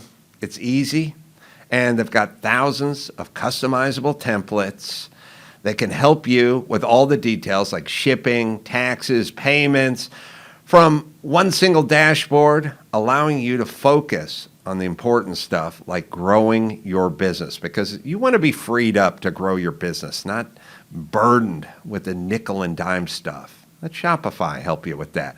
With Shopify, your first sale is closer than you think. It's Shopify, right, Dawson? Established in 2025 has a nice ring to it, doesn't it? Sign up for your $1 per month trial period at shopify.com/Corolla, all lowercase. Go to shopify.com/Corolla to start selling with Shopify today. Shopify.com/Corolla. All right, John Cryer in studio. Good to see you, my friend. Dude, how are you? I'm good. I mean, John and I go way back. Way back. Way back. We go back to K-Rock. We go back to... we were Lake neighbors. Hollywood. Hollywood. Yeah, we were neighbors. And I needed to apologize, actually, for something. I think we should start with an apology. All right. My apology is when my son was first born, I was very discombobulated for a good long time because we were not sleeping, and it was a nightmare. And so, you remember that little Boston Terrier I used to have? Yes. Yes, Betty was her name. And I used to throw on my robe to walk Betty some mornings with my infant on the crook of my hip, and so you unfortunately had to witness me in a threadbare bathrobe walking down the street with my little bug-eyed Boston Terrier, my infant, and the robe may have slid open a couple of times. I just want to apologize for anything. It's burned in my psyche. As a matter of fact, I got to cut this short for a therapy session. So if we could just bring this home. Yes. Yeah, so I lived up, the first house I ever bought was up in that hill under the Hollywood sign. And then John lived under right beneath me, but right on the same road. Mine was up on this precipice. And then Kathy Bates lived there, but I'm trying to recall, did you buy her house? From her. Okay, so Kathy Bates lived there for some period of time. And then you also remember who else lived in that neighborhood, speaking of dogs? Speaking of dogs, whoa, what are you saying about Patrick Dempsey?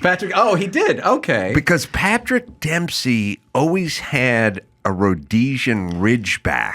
Okay. Which is the world's biggest, scariest dog. And he would walk the dog. He lived down Beechwood a little, but he would walk up the hill with this Rhodesian Ridgeback. And I was prowl, picturing basically. Your terrier being a nice little palate cleanser before dinner for that Rhodesian Ridgeback. I never ran into Patrick Dempsey. Patrick Dempsey and I started together, actually.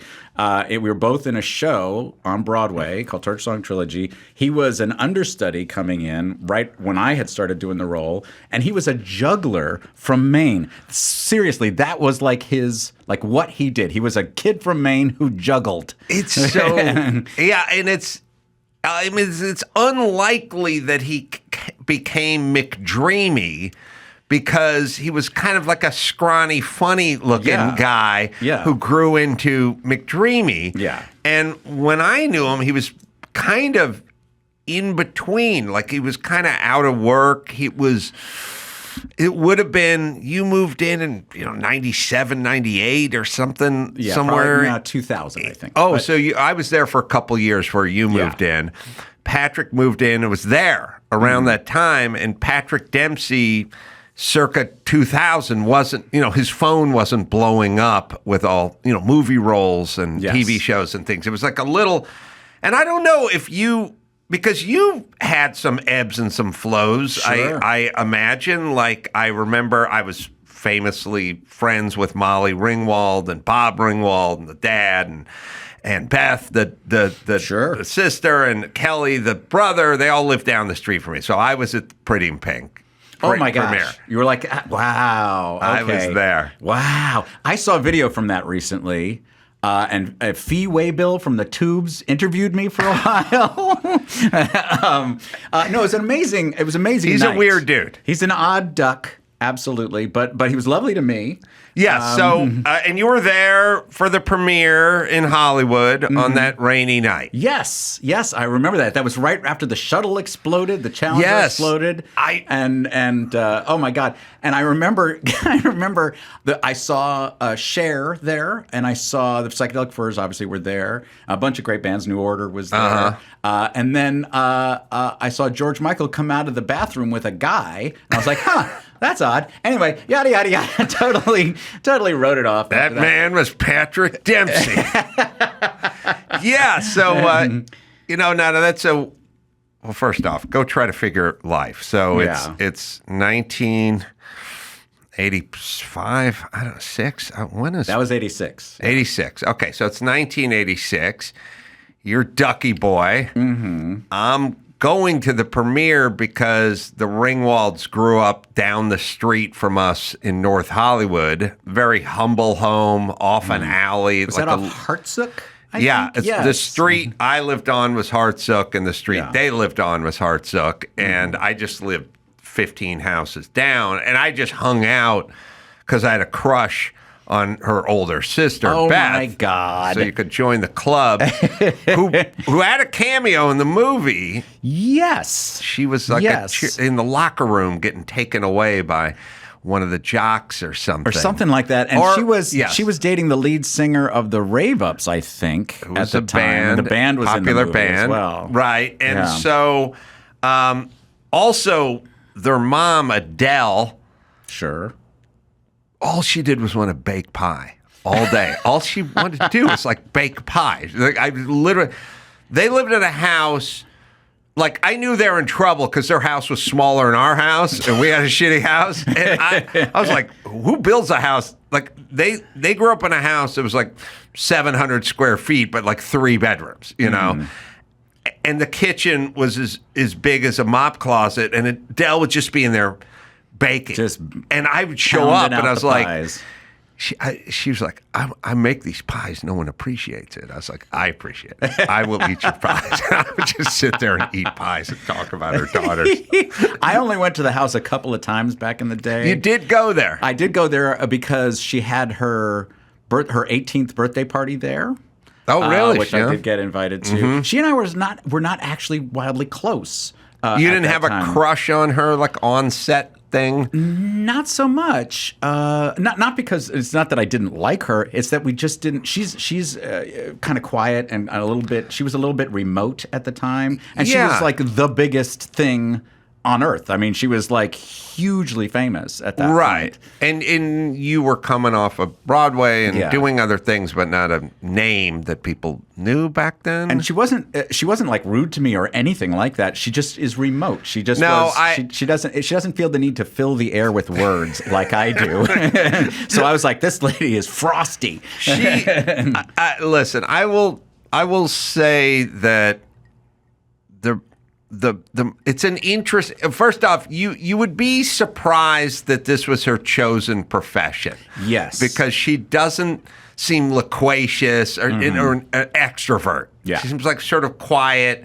And when people are quiet, all it does is summon all everyone else's insecurities. Yeah. Because you think they're quiet because they don't like you, or they think you're Exactly. stupid, or they're above you, or whatever. The reality is they're just quiet. Exactly. That was the entirety of our relationship. But she just does not like me. Yeah, but she's always had a kind of a.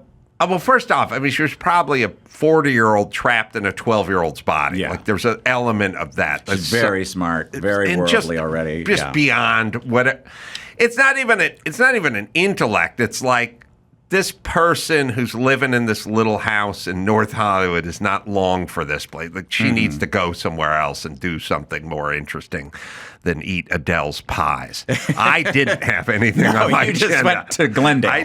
Basically, I it was moved a little to Glendale. side maneuver. So did you go to her house party when she got her house up on Mulholland? I did not. So you guys worked together. Yes. It was like professional, but there was never really that on-set crush or vibe or social thing going. No, there was not. There was not. And you're young at the time too. I mean, maybe not as young as her. I think I turned 20, I believe. So, no, it would have been 86. So 21. I turned 21. 21. Yeah. And did you know what you were getting into? I mean, John Hughes and all that. Yes. Yeah, because he had when I first read the script, he had 16 Candles. But but then right after I got cast, Breakfast Club came out. Oh, and I it was see. just like an atom bomb of Right. teenageness. Yeah. And so, I was like, oh, this is going to be a big deal. So, and I really enjoyed Breakfast Club, and I thought, wow, okay, I guess we're sort of a piece with that. But interestingly, John didn't direct Pretty in Pink. It was actually directed by Howie Deutsch. Oh, I didn't know that. Yeah. So he obviously wrote it and produced it, but he did not direct it. So that's why it's got a little more gritty feel than Breakfast Club.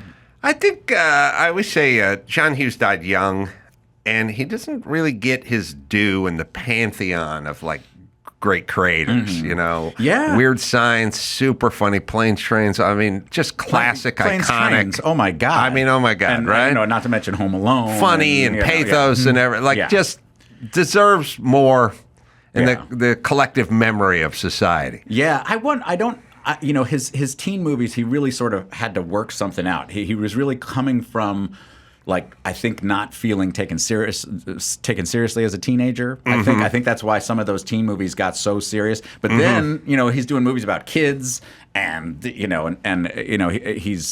movies are getting sillier and sillier as he gggets older. And it's like almost like he got freed of that teen angst thing. He was like, you know what? Okay, I did that. I got out what how I felt about being a teenager, and now I'm just going to do people getting hit by shit.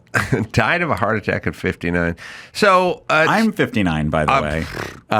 Listen, it's sad when you look back and just hopefully I will make it through today. All right, would you like to feel old? Sure. Why not, Adam? One of the good ways to feel old. Like there's that kind of stuff where you watch Love Boat and you go, Captain Steubing was 43, and that's all 40. Captain Steubing. There's no way. He was old. He was old. He was ancient. Yeah, and Archie Bunker was. But here's another. Yeah. In case you don't feel old enough. Great. Brain tease.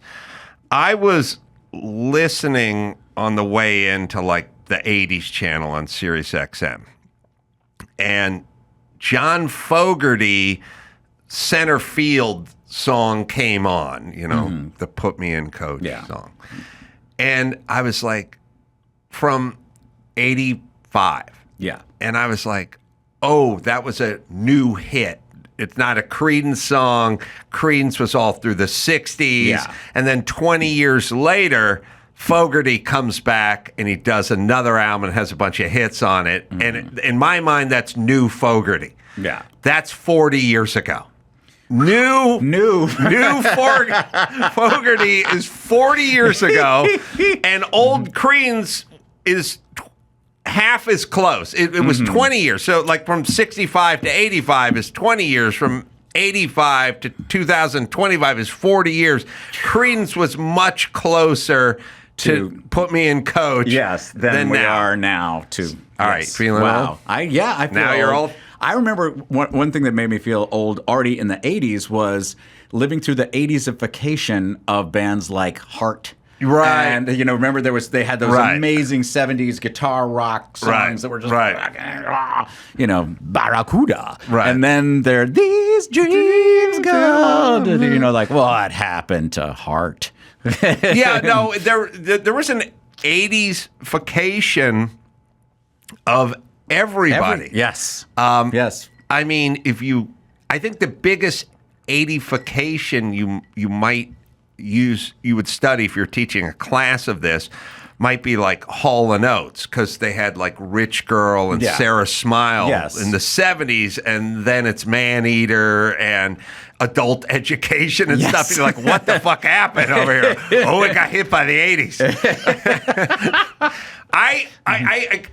Even the Rolling Stones were doing weird stuff in the 80s. Everybody, Undercover of the Night, everyone Although got, I like Undercover of the Night. Everybody got hit by the 80s. I think it was cocaine. I blame cocaine. I think it was fuel. I think everyone who made a bad decision in the 80s musically was super high. It would explain a lot. It would explain a lot. I never did coke in the 80s, and it's weird. I never even got offered coke in the 80s. What the? I know. I wrote a memoir a few years ago, and at one point the title was "No Coke for Ducky," because nobody, because I would go to the parties, and I guess everybody just knew I was a square, which I was. In their defense, I was always a square. I was always like a musical theater nerd. I've never been hit on by a gay guy, and I take a certain amount of offense to it, and I feel like you feel that way with coke. Yeah. Like, come on, offer me a bump at least. Let me at least turn it down.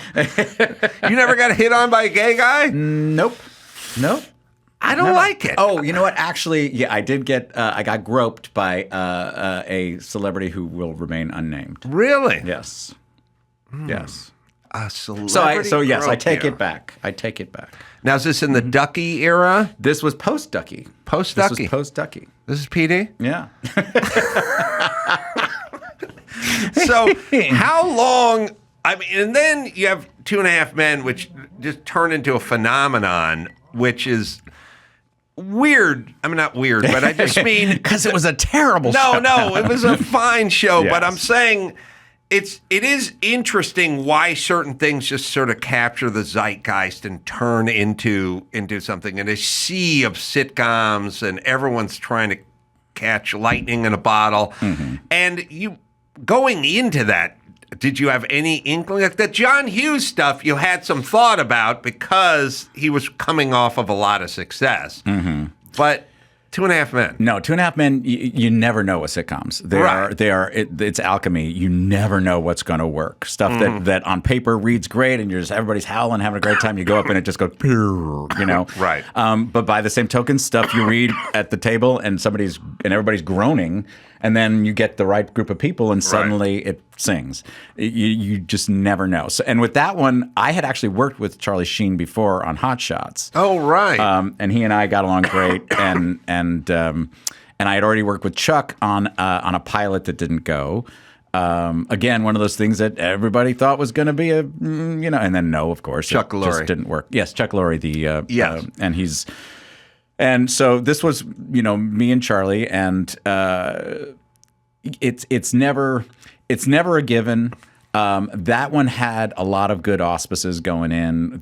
Once I found out we were going on after Everybody Loves Raymond, that there was a time when time slots meant everything, and that hopefully we are raising a generation of people who that does not matter to anymore. Lead-ins and time slots. It always used to be because the person either before or after your show, if it got big ratings, then it could help your show. Right. But nowadays people don't care about that very much. But back in the day when Everybody Loves Raymond was a juggernaut, which is when you watch it, it's kind of it's a lovely minor key family show that's very, very funny. But assuming that going 2003, I guess this was. In 2003, it was a juggernaut. And we were behind it.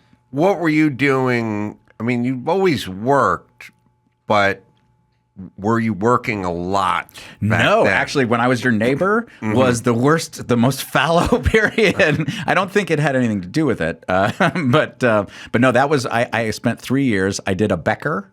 I did a couple other. I did The Practice. Remember that legal show? I did an episode of The Practice. But I had a 3-year period where I only worked 3 weeks in 3 years, which is really hard.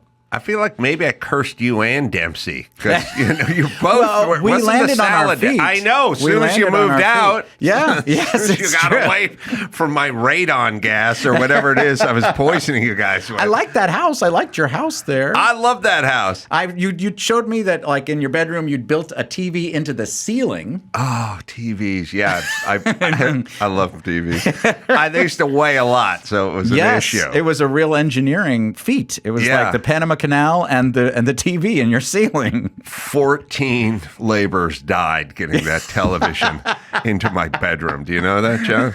I didn't share it with you at the time because they're buried on the property. I wanted us to enjoy Sports Center together on my bed, and I didn't want to ruin the mood. Never hit on by a gay guy. So you start off on Broadway young then, right? So you must. I was musical 18. Theater. Yeah, I got my first gig when I was 18. Well, your parents, what do they do? Both actors. Oh, both actors. My mom is also a playwright. She's actually more known as a playwright than an actor. East Coast? Yes. Feels New East York Coasty. City. New York and City. Parents supportive then because that's what they did? They were hoping I'd get a real job, you know. Oh. But they supported me. My mom sent me to theater camp, which was as ridiculous as it sounds. And it was an amazing place that changed my life, full of, as I said, insane people. But yeah, I did that, but I was a goner from after like 12 years old. I knew I was going to do it. So Did your dad have any credits like Joseph Cryer and Mannix this week, like one of those bad 70s shows? His name was David Cryer, and yeah, he had a few. He was on Wonder Woman, which was like the height of fame to me was being on Wonder Woman. He was also in Escape from Alcatraz. He's the cop who hoses him down. Clint Eastwood movie. He hoses down Clint Eastwood and says, "Welcome to Alcatraz." Now your parents, New York thespians. Yes. You know, Ducky Boy and 2.5 Men. There was no boy on it, by the way. It was just Ducky. Oh, sorry, Ducky. Sorry. Would they get a little snobby about that kind of stuff? Did they want you on stage on Broadway, applying your craft? Not at all. No. My dad was. Both my mom and dad were incredibly. They were worried, I'm sure. Just foot in the door and actually making a living are. Foot in the door is one thing. Then you're struggling for who knows how long to make a living. Right. Then you can make a living, but can you get a sustainable level of recognition that you can keep making a living at that? There's sort of 3 humps, and I got all of those in the course of a year. Right. So all of a sudden they were like, okay, this is going to be fine. So they were nothing but supportive. I remember my dad coming to see me in Brighton Beach Memoirs, which is a great Neil Simon play on Broadway, and I was terrified when he came to see the show. I was like, so what did you think? And he was like, oh, it was great. It didn't occur to him to like criticize. Oh, that's good. It didn't. He was just, It's just like relief, like when like when you send your toddler out on the playground, when they make a friend, right? You feel a certain amount of relief. I get it. When guard number 4 from Escape from Alcatraz is in the audience, I think most of the cast would be nervous at that point. They might what be. I mean? Yes, they might be. So you go from New York, you go Broadway, you come to L.A., married for a shortish period of time to a attractive blonde woman whose name escapes me. But yes, that was the woman living with me across the street from you. That's it was her dog. The Boston Terrier was hers. I knew I didn't like that dog. Boston Terriers are an acquired taste. They are really fun little animals, but you got to get used to the snorting and the farting. You never saw Dempsey riding his Rhodesian Ridgeback up the street. You never saw that. No, that's true. I didn't. It was weird because he would walk it up and go right past your house. Maybe it was before you went. Because I remember standing on my lawn, like outside, and going, "Hey, Patrick!" And he's like walking his dog. I'm really surprised I did not run into him. I mean, Grey's Anatomy and 2.5 Men started the same year. We both started. We were on the same. Oh, it's part of my curse. Yeah. I bet that's the year you guys. When did you move out of that neighborhood? I actually moved out. I got it in 2003, and I moved out in 2004. I would just beat feet the F out of there. Yeah, I think that was me. I think that was my juju I cast upon you. You talked to, is Charlie Sheen sober and like normal and good now? My understanding is he is. He and I have not spoken in years. Although we have a couple of mutual friends, and he's been much healthier lately. That's my understanding. I wish him. I really wish him well.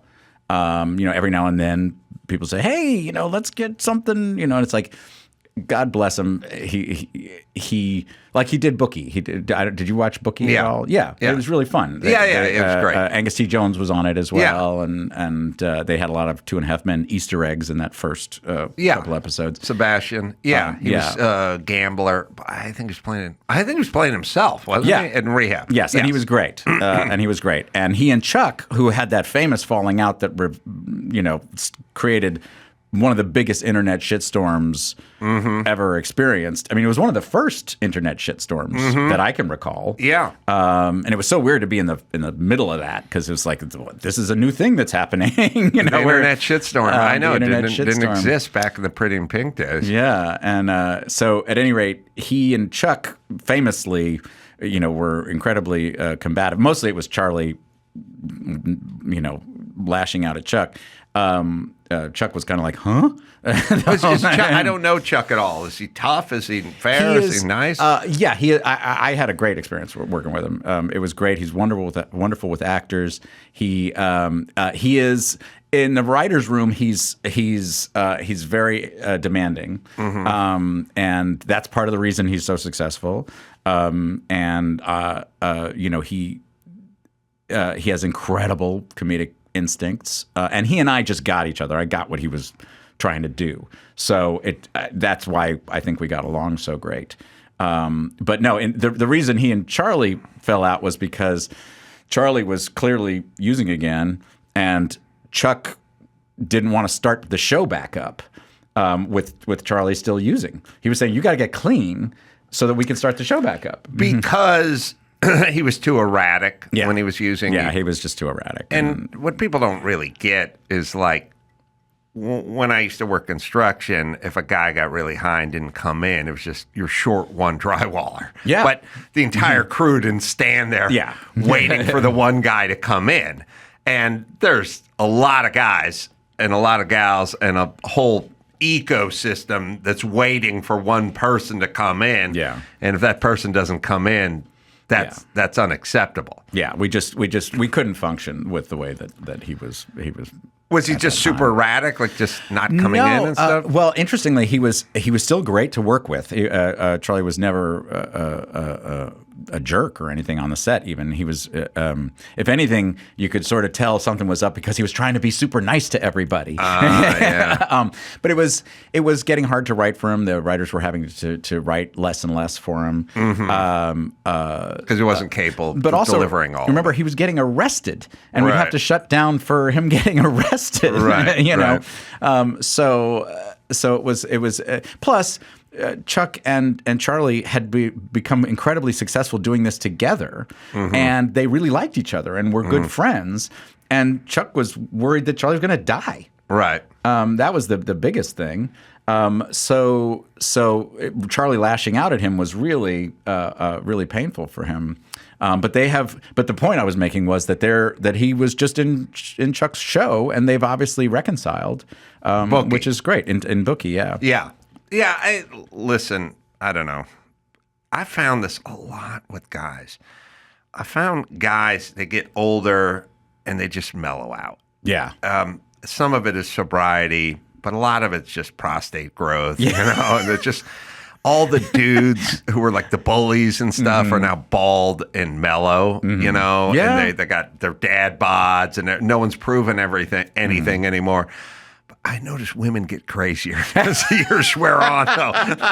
So we passed you guys. And I think at 47 and a half, we pass women and we start mellowing out because all the douchebag dudes I remember are all kind of mellowed out. You know what they're like? They're like old fighters. You know, they're like Mike Tyson, the scariest man on the planet. You run into some old fighter, and they're like there's old mafia guys and old fighter guys are like the most mellow because I think they got it all out of their system in their 20s and 30s. But it's a good time. Like if you can hang around long enough, you'll see wild men start to just become dads and like mellow out and Charlie, you know, had kids and he realized, I think at one point how important his kids were to him, you know, and I think that has probably and really people well for him. and everyone's always trying to recapture lightning in a bottle, and I think I just saw an article that like Tim Allen they're trying to get him together with this old Richard. Karn? Yeah, I want to say Karn. The guy from the hose commercial at Fox. A fine actor who also happened to do a hose commercial. He can that was very sell a popular. hose. Because whenever that commercial starts, I'm always like, I don't need maybe I do need a second hose. That woman's enjoying herself. I don't enjoy myself hosing down my car, but this woman seems to just having a blast. So they're trying to get them back together. Yeah. And so I'd imagine there's let's get the cast back together and see if we can recapture this lightning in a bottle. There's always, you know, attempts at that. And, you know, every now and then you can have fun with that. And I wish the people who do that well. It's like you know, when you got the Star Trek cast back together from they did the show in the 60s, then they made a movie, and the movie was like, ugh.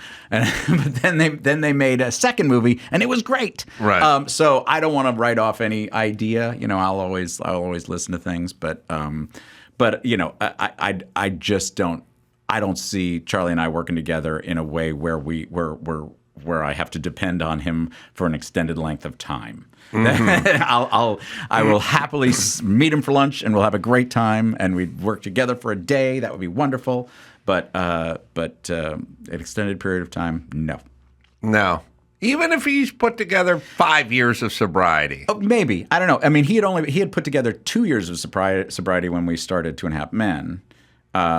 First season, and then I think he lasted another 2 more years before he started. All right, so you need you're like the parole board, and you need to see several decades of good behavior.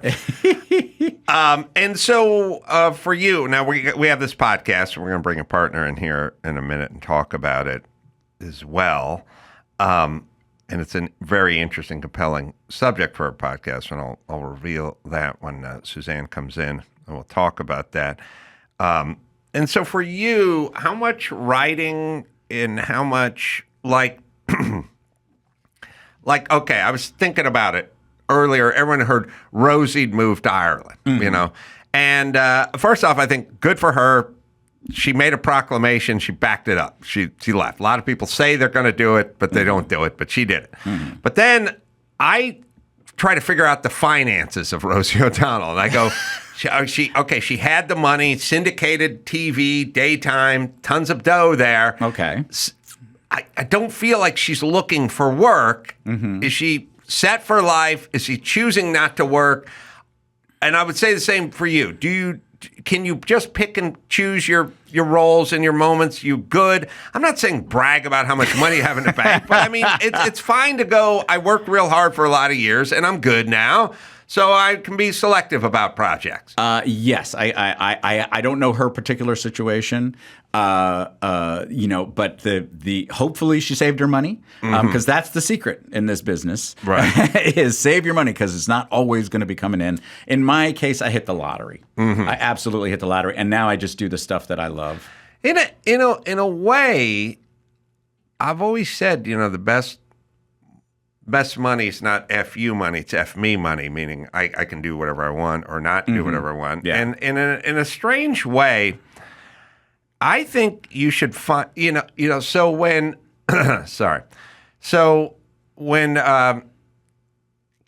when Nicolas Cage gets into tax problems, he starts doing a whole bunch of movies. Yeah. And then as a consumer, you can go, is he doing this movie because he's really attracted to the script, or does he just owe the IRS money? And it turns out he owes the IRS money. But I would say take actors that are set, and then when they do a project, you go, we know you're doing it for the right reasons. You're doing it because you're attracted to the material. I know doesn't mean it's going to be great. It just means you're doing it not because you got divorced or you owe the IRS or whatever that thing is. No, in fact, it's even less of a guarantee that it's going to be great because a lot of time you'll do stuff that's fun and interesting that isn't normally what people would expect from a commercial actor. So a lot of time you'll use the opportunity for that. Yeah, to do stuff you want to do that may not be what society wants you to do. Yes. And so I'm incredibly grateful that I got that. The 2.5 man gig, was incredibly fun. Was a great job. I loved working with Charlie. We had 8 great years. Loved working with Ashton. After that, I have zero regrets about that. And again, as I said, I feel like I won the lottery. So now the great thing is, I get to just find really, really interesting stories and take part in them however I wish, Yeah. And that was actually how this podcast thing happened. It was just an absolute, just one of those crazy sort of, I guess, coincidences, you'd even say. Well, let's set the table for it before we bring Suzanne Rico in. Okay. The podcast is called The Man Who Calculated Death. Yes. The epic true story of Suzanne Rico, investigating her own family's Nazi past. Yes. It is a World War II mystery that she actually solves, which is amazing. And it's refreshing because everyone's in a day and age where everyone's running away from whatever their family. We only had a handful of slaves. Come on now, let's not judge. Everyone's running away from the past. She's leaning into it. Yeah. Well, the story sort of came about, and she'll be in a second. But she throws these lovely dinner parties, and she knew she's an old friend of my wife's. My wife is Lisa Joyner, who is also on CBS. Suzanne Rico was the anchorwoman of the CBS Morning News here in Los Angeles, and my wife was also on the show, and they were great friends. And we're having at a dinner party one night. I was talking about the fact that I was just a space nerd, and I love the history of the space race. The Cold War is fascinating to me, and World War II is fascinating to me. And I had recently done a deep dive where I had gone to Moscow for cosmonaut training, and it was it was bonkers. And she said, "Oh wow, that's Suzanne said to me that sounds amazing. My grandfather was involved in the space program." And I was like, "Really? Wow, that's so cool." She was like, "Yeah." And before that, he worked for Hitler. But anyway, and we were like, "Wait, time out, Suzanne. We've got to go back, and you're going to have to tell the story of how Grandpa ended up working for Hitler." And it turned out to be this insane story. Well, first off, you can't beat reality. No. Especially when you're talking about World War II. That's like the stuff they did. Yeah, it was an amazing time. And it was weird because everything was analog. And so imagine you're trying to get into jet engines and rockets and things, incendiary bombs where the Japanese were going to float them over the woods. in the north here and try to set fires with these weird balloons and stuff. And it's like everything was like a mechanical timer and stuff like that. And imagine being in a jet aircraft and everything is analog. Yeah. There's no computers of any kind, no fly-by-wire. Everything's a cable, but you have a jet engine or going into space later. Suzanne's grandpa was instrumental in all of that. He invented the V1, the first cruise missile. Yeah. He invented the BF-109, one of the most successful warplanes ever built. Is that Messerschmitt? Yes. And he built, he worked on one of the first jet engines as well. So, revolutionary scientist, this guy was. All right, absolutely. so what are we talking to you for? Yes, I know. Why didn't you tell me this earlier? Stupid ducky talk of Charlie Sheen. Who cares? All right, let's take a break. World War II stuff. Yeah, let's get into World War II with Suzanne Rico and John Cryer right after this. All right. So Suzanne Rico has joined us. It's her grandfather we spoke about. The podcast, it's episodic. Yep, right? 9 episodes. 9 episodes, and it's on Wondery, and it's The Man Who Calculated Death. So let's first get into the title, The Man Who Calculated Death. It's an interesting question because The Man Who Calculated Death has to do with something that my grandfather did after World War II during the space race when he came up with an engineering formula called Lusser's Law that basically changed the way engineering was looked at, which, you know the old saying, a chain is only as strong as its weakest link? Yes. My grandfather proved that that is not true, that the chain is only as strong as a product of all its weakest link, all of its links, right? Mm-hmm. So if you got on an airplane that, say, had 100 parts, and each one of those was 99% reliable, would you think you were getting on an airplane that was 99% reliable? The math doesn't work out that way. That plane is only 37% reliable. Really? So my grandfather was called the man who calculated death because he could calculate how safe any complex system was. Mm-hmm. A plane, a car, a space shuttle, a rocket, anything like that. Does he do marriages? I think he would have actually a lot to say about that. Could have sat down for a consultation at least before rushing into. So, and it is insane. I was just at the Intrepid in New York, and I was walking through there, and I was looking at the space shuttle, and you see the cosmonaut thing, and you see all this stuff, and when you walk up on it, it's like seeing the Batmobile in real life. Yeah. You go, Jesus, this is it? I wouldn't get this thing. Like, are you nuts? Yeah. Like, it was all just so tin canny. Yeah. And those things, they look small. like they came out of Hollywood, right? Right. And then you realize that didn't come out of Hollywood. That came out of somebody like my grandfather's imagination and was real. So, the Germans always had a kind of mechanical advantage over those around them. Their tanks, their equipment. Yes. I mean, I guess you would say if they had a car race and one car were built in Germany and the other was built in Jamaica, you'd go, well, who'd win? And you'd go, well, I'm going with Porsche. Yeah. That's just me. My grandfather actually worked with Ferdinand Porsche. He worked with Ferdinand. In the very beginning before the war. So they're mechanically, they're mechanically oriented, and the Tiger tanks are, first this stuff's kind of aesthetically pleasing, which is weird. Like when you see Russian stuff, it looks weird. Clunky. Their planes look clunky. And you see the German stuff, even the uniforms, Hugo Boss and all that stuff. He can throw together nice. Everything looks sort of aesthetically even better. And so they were always ahead of everyone and probably gave them the confidence to declare a world war, essentially being the size they were. Well, Hitler, when he started, was considered this huge success, right? And that's one of the reasons everybody fell in line so quick. Was because he was talking tough and he had rebuilt a lot of German industry. But he was blitzkrieging, like the Maginot Line was and it wasn't going to deter them because they had speed and size and skill and stuff like that. And it was an entirely new kind of warfare, right? And so your grandfather starts off as an engineer.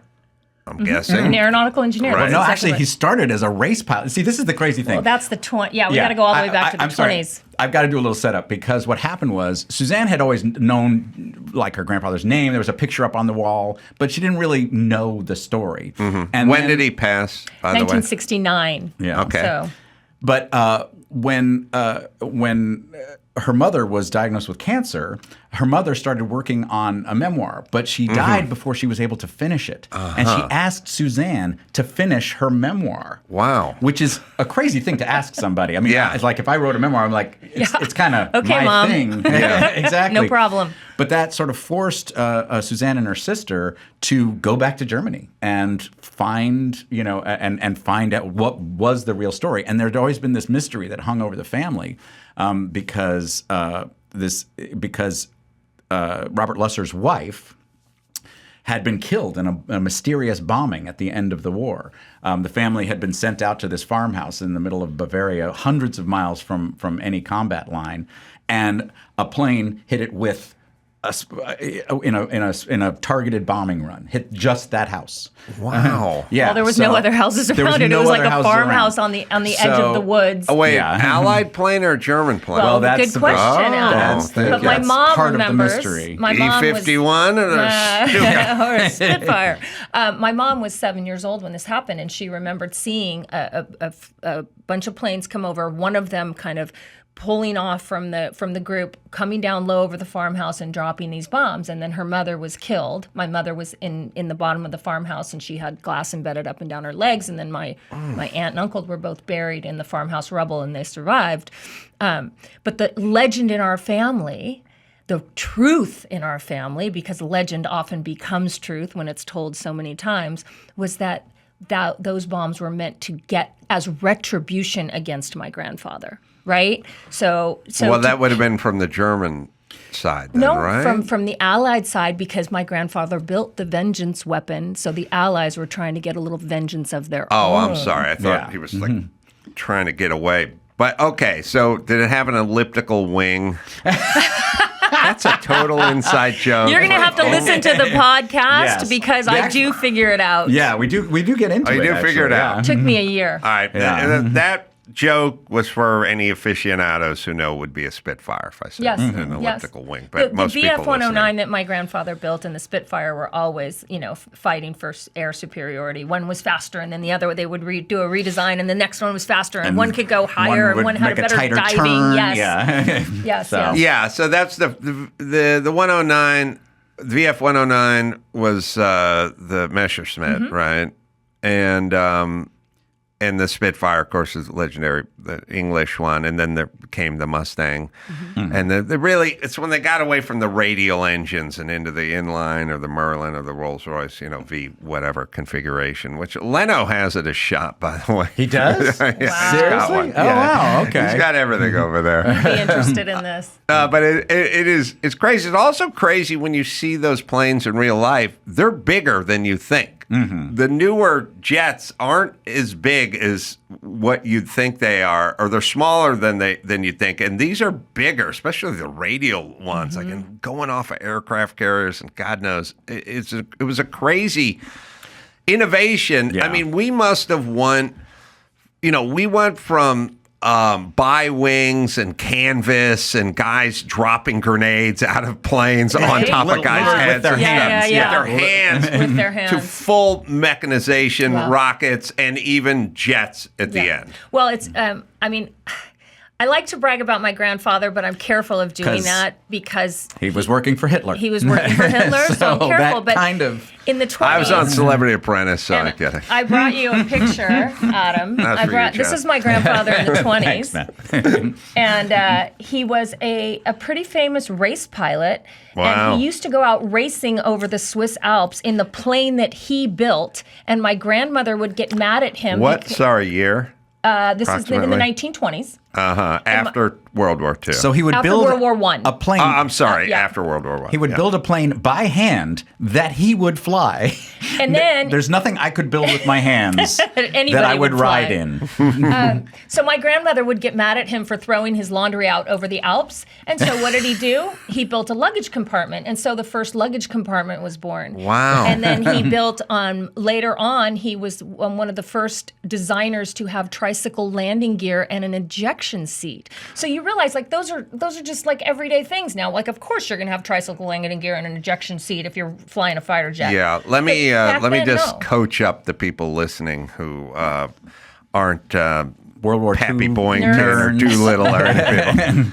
The old planes were called tail draggers because the wheel that steered the plane was in the back, and then at some point they put the wheel in the front. Yeah. And that was called the trike, and it's actually nice because you can see. You know what I mean? In the modern era, I mean that the trike sort of began when the jet began, right in there, right? It was the HE 280, which, okay, I'm going to brag again. That was my grandfather's plane, the first jet to leave the drawing board. It did not get picked up by the Luftwaffe, so they didn't get the contract, and then it never was produced. But that was the first one.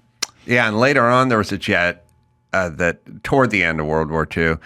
But we don't think that much of it now. But if you're an Allied pilot and you're flying a Mustang or whatever equipment you're flying, P-40 or whatever it is, and you see a plane go by you with no propeller, that you first off, like when you went back to base, did you even want to say anything? Because it'd be like It's like Bigfoot. it's like the farmer seeing the alien land going, "Did you see anything? I didn't see I didn't see anything." nothing. Yeah, like because obviously from the very the Wright brothers to this point, to the Flying Fortress and the bombers and whatever it is, it's all propeller all the time.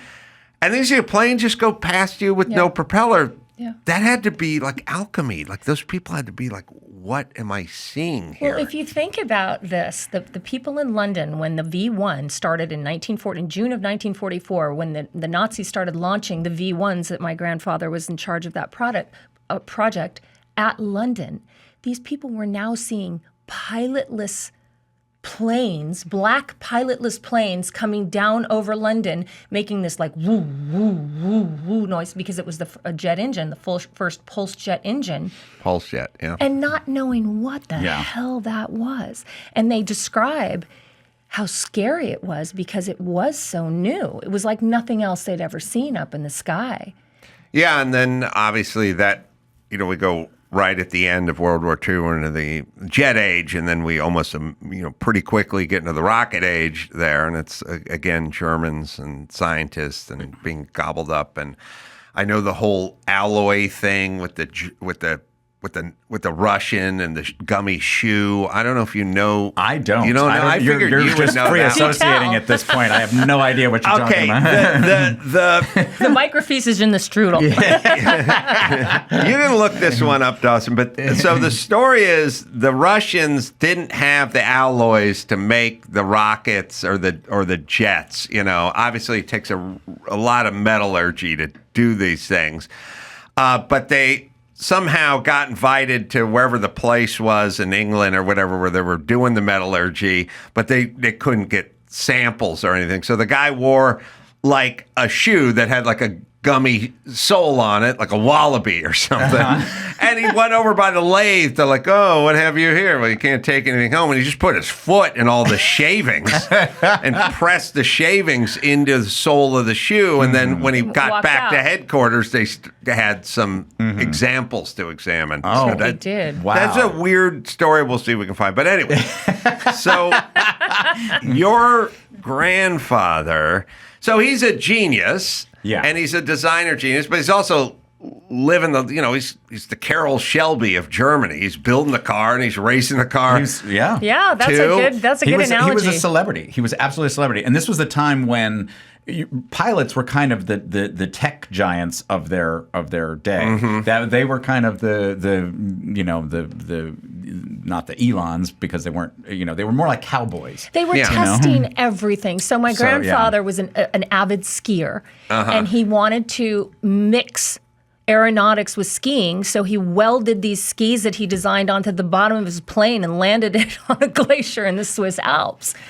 And I mean, just to think about doing that, and then he took off again and, came back and gave somebody a ride. And, it's like, what the hell? By the way, this was like front page news over in Europe. Well, it was it had never been done before. Flying was a big thing, and pilots were celebrities. And also, I think it was de Havilland who made airplanes. But the son died trying to set the speed record in an airplane. And there's lots of obsessions with records and travel and speed records and stuff like that back then that we don't seem to, maybe we're just over it or past it or whatever. It was the Wild West. It was absolutely the Wild West. There was no rules. There was no regulation. He died because his plan for setting the speed record is just get a bunch of altitude and just go into a full-blown dive and gun it, and the plane just fell apart and he died. But they were nuts. Water speed, they'd all die. Airspeed. So World War II begins, and your grandfather gets recruited, for lack of a better term, but he's already probably working for a company that is now, Ford made cars and then they made airplanes because a war broke out. Yep. Right. This is exactly his trajectory. So now he's got a lot of awful choices to make. Right. Because he was a celebrity. He's and the great thing about this podcast is it's the story of how this family survives in through, because obviously Germany lost and it is a spoiler alert. Spoiler alert, yeah, and it was incredibly an incredibly brutal war, and so it's how this family survives and eventually comes to the United States. So he's working for what company when war breaks out? So by 1939, he was working for he was working for Messerschmitt from 34 up until 39. And then he went to the north and he worked for not the Hans Klemm, not Heinkel. Heinkel. He was working for the Heinkel, which was the Heinkel 280 and the Heinkel 218, and these were the planes that he was working on. These very first jets. Messerschmitt and Heinkel were the two big Messerschmitt, Heinkel, and Klemm to some extent. He worked for all three of them, and then he actually worked for Messerschmitt twice and for Klemm twice.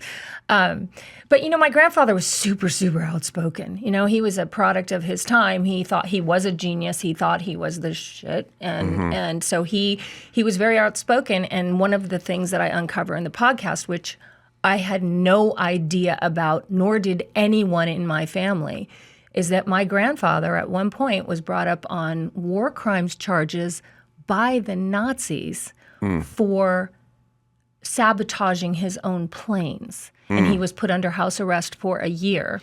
And what I uncovered was that he actually got himself caught in this power struggle between two of the biggest Nazis of the day, and he aligned himself with the guy that lost. And so they tried to get rid of him. And, he was fighting for his life for a while. But these were the times that you were living and working in, right? I mean, can you imagine? And, Adam, that's one of the things that I've been really trying very hard not to do is to go into this family excavation trying to either condemn or redeem my grandfather, right? I think that it's not fair to armchair quarterback from 80 years in the future because we weren't in Nazi Germany, right? Yeah. Well, first off, people set the bar really high when it comes to revisionist history, I would have stood up and sat with Harriet Tubman in the back of the thing. You would not have. You're a fucking coward. Right. You don't do anything that's courageous. Yeah, I mean, this whole thing, you'd lose your life if you did all the stuff you say you think everyone else. Yeah, Look, you got to be careful. everyone wanted to get along. Everyone loved their family. Everyone wanted to live their life. With this bar of like, I would have found Adolf Hitler and spit in his face like you would have. I mean, Hitler based some of his laws on American laws. He admired how we segregated Native Americans, and he admired how we, we were under segregation still. We were in Jim Crow.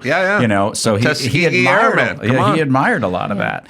And so, we want to say, well, Americans would have, as you said, socked him in the eye. Everyone does this revisionist thing about what they would have done. And the reality is most people, I just learned from COVID, they just want to get along. You know what I mean? Like, forget about standing up and causing trouble. So I don't do the.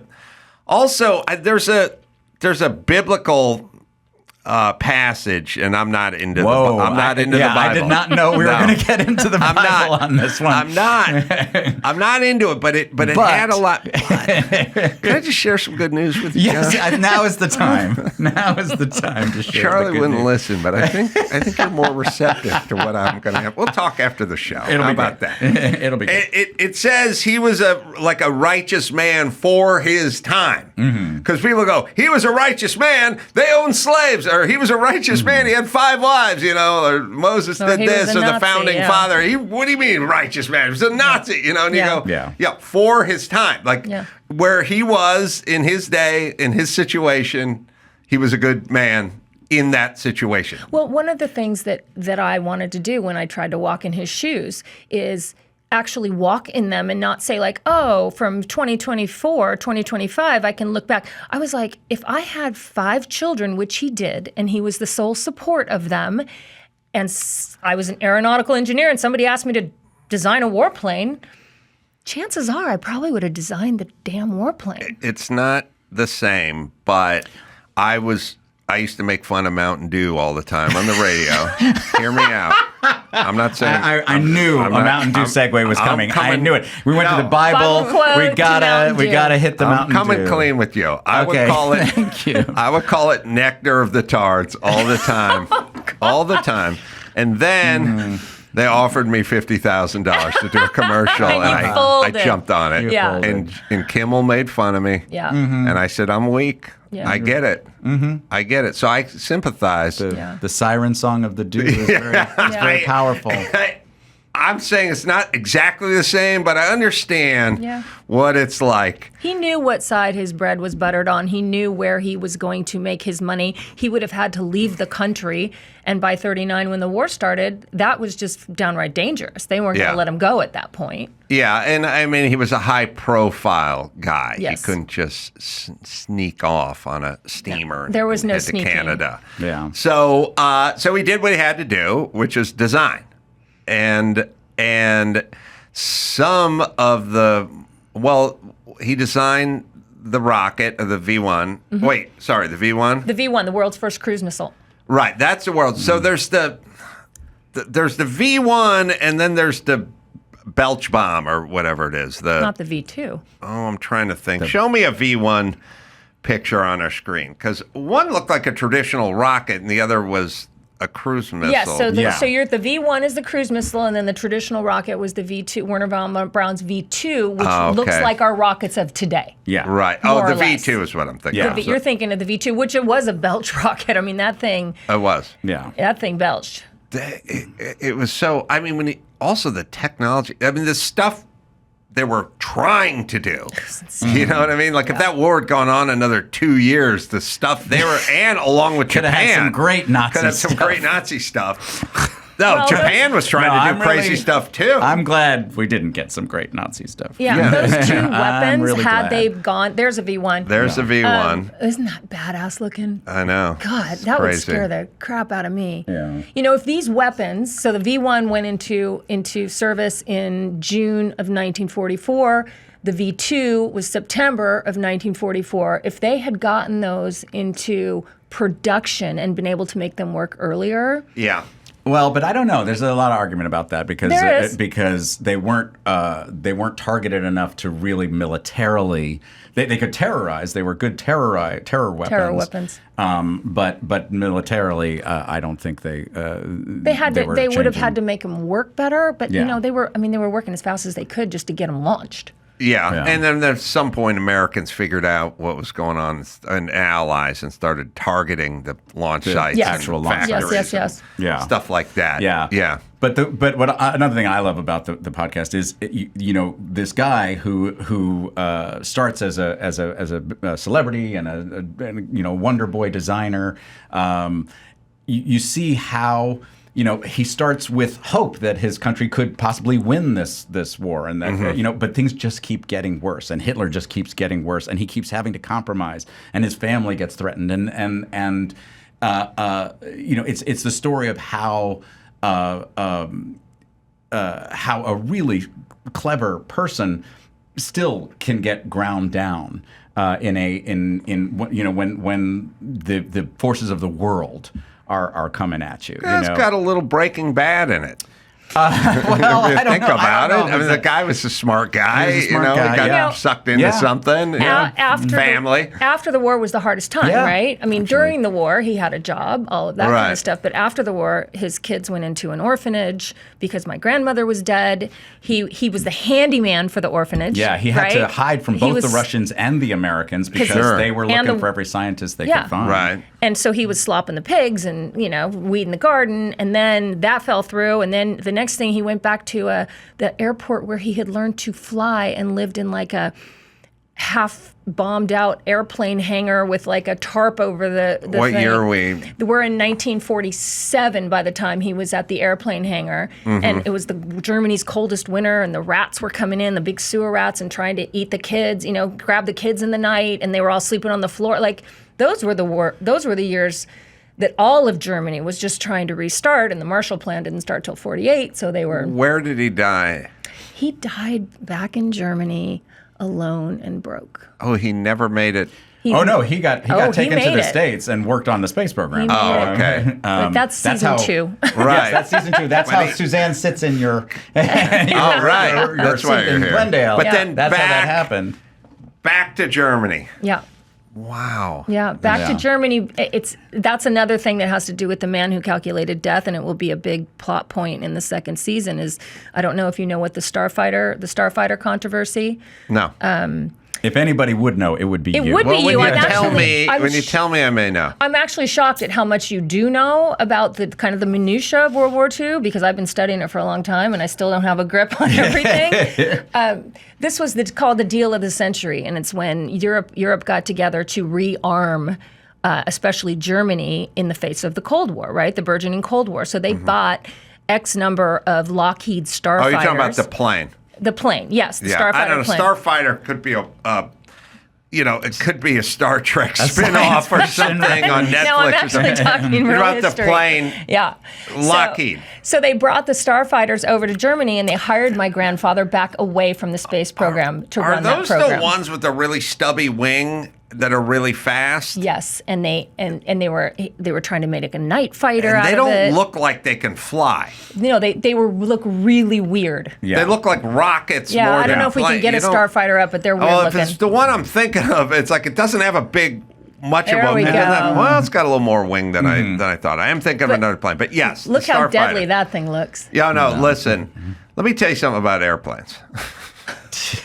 Cars all look like bars of soap now, and everyone kind of goes, where's all the angles and the curves and the cool stuff, from the muscle car era, or the Ferraris from the 50s or whatever. And I go, the computer's gotten rid of all that. This is the shape it needs to be the most efficient or the fastest or less drag coefficient, right? But back before all that, guys would try things, you know what I mean? And so a Lamborghini from the 60s looked a lot different than a Ferrari, which looked a lot different from a Mustang, like everything was just different. But once everything got pushed through a computer, like one shape comes out. And military aircraft are sort of that way now. They're not sexy because they just kind of all look. But an F-4 Phantom, that's a cool looking plane, right? But everyone was trying something different. Now everything's going to be the same, just the same as American cars and Italian cars and German cars are all going to start taking the same shape because it's the best shape or the most efficient the one that works shape. The best, The one that works the best, yeah. yes. But this is back when people just had sheets of paper and were like trying stuff, you know? Like I saw the SR-71 the other day. I mean, that's crazy, right? Yeah. You mentioned a sheet of paper. My grandfather doodled his idea for the V1, doodled it in the margins of a magazine on a train. Wow. So there was no like computers. Yeah, and they had been trying for years to get a sort of remote bomb to work, but he was the one who finally figured out how. So how to I'm sorry, do it. the Starfighter Lockheed plane. Oh, yeah, the Starfighter. So the Starfighter, they were doing a redesign of it, and he was in charge of that. And they were politically they were pushing to get it done very fast. There were some politicians that were involved. I got to be careful when I say that had some skin in the game. They wanted him to do it faster to get him out, and he said they're going to crash. They're going to crash. We're trying to do too much. You're pushing too hard. And he died in 1969, and in the next, over the 20 years before he died and after, 300 of those planes crashed, killing 115 pilots. Wow. And he was fired because he was basically the whistleblower on that, and they fired him because he was saying people are going to die, which he was the man who calculated death. And his calculation was that plane was being made too complicated to be able to fly safely, and he was proved correct. It's so fascinating. And even when you hear about stories about Lindbergh going over to work with Ford and do test Charles Lindbergh, going over to Ford and like being test piloting for Ford when he was at Willow Run, I think it was, and stuff like that. Just and by the way, I always think about it because Ford and Lindbergh were both anti-Semites. Yes. So I don't know what they were doing, but they liberated a lot of Jews. And I tell everyone all the time, listen, I always use that example. I go, look, they're anti-Semitic, yes.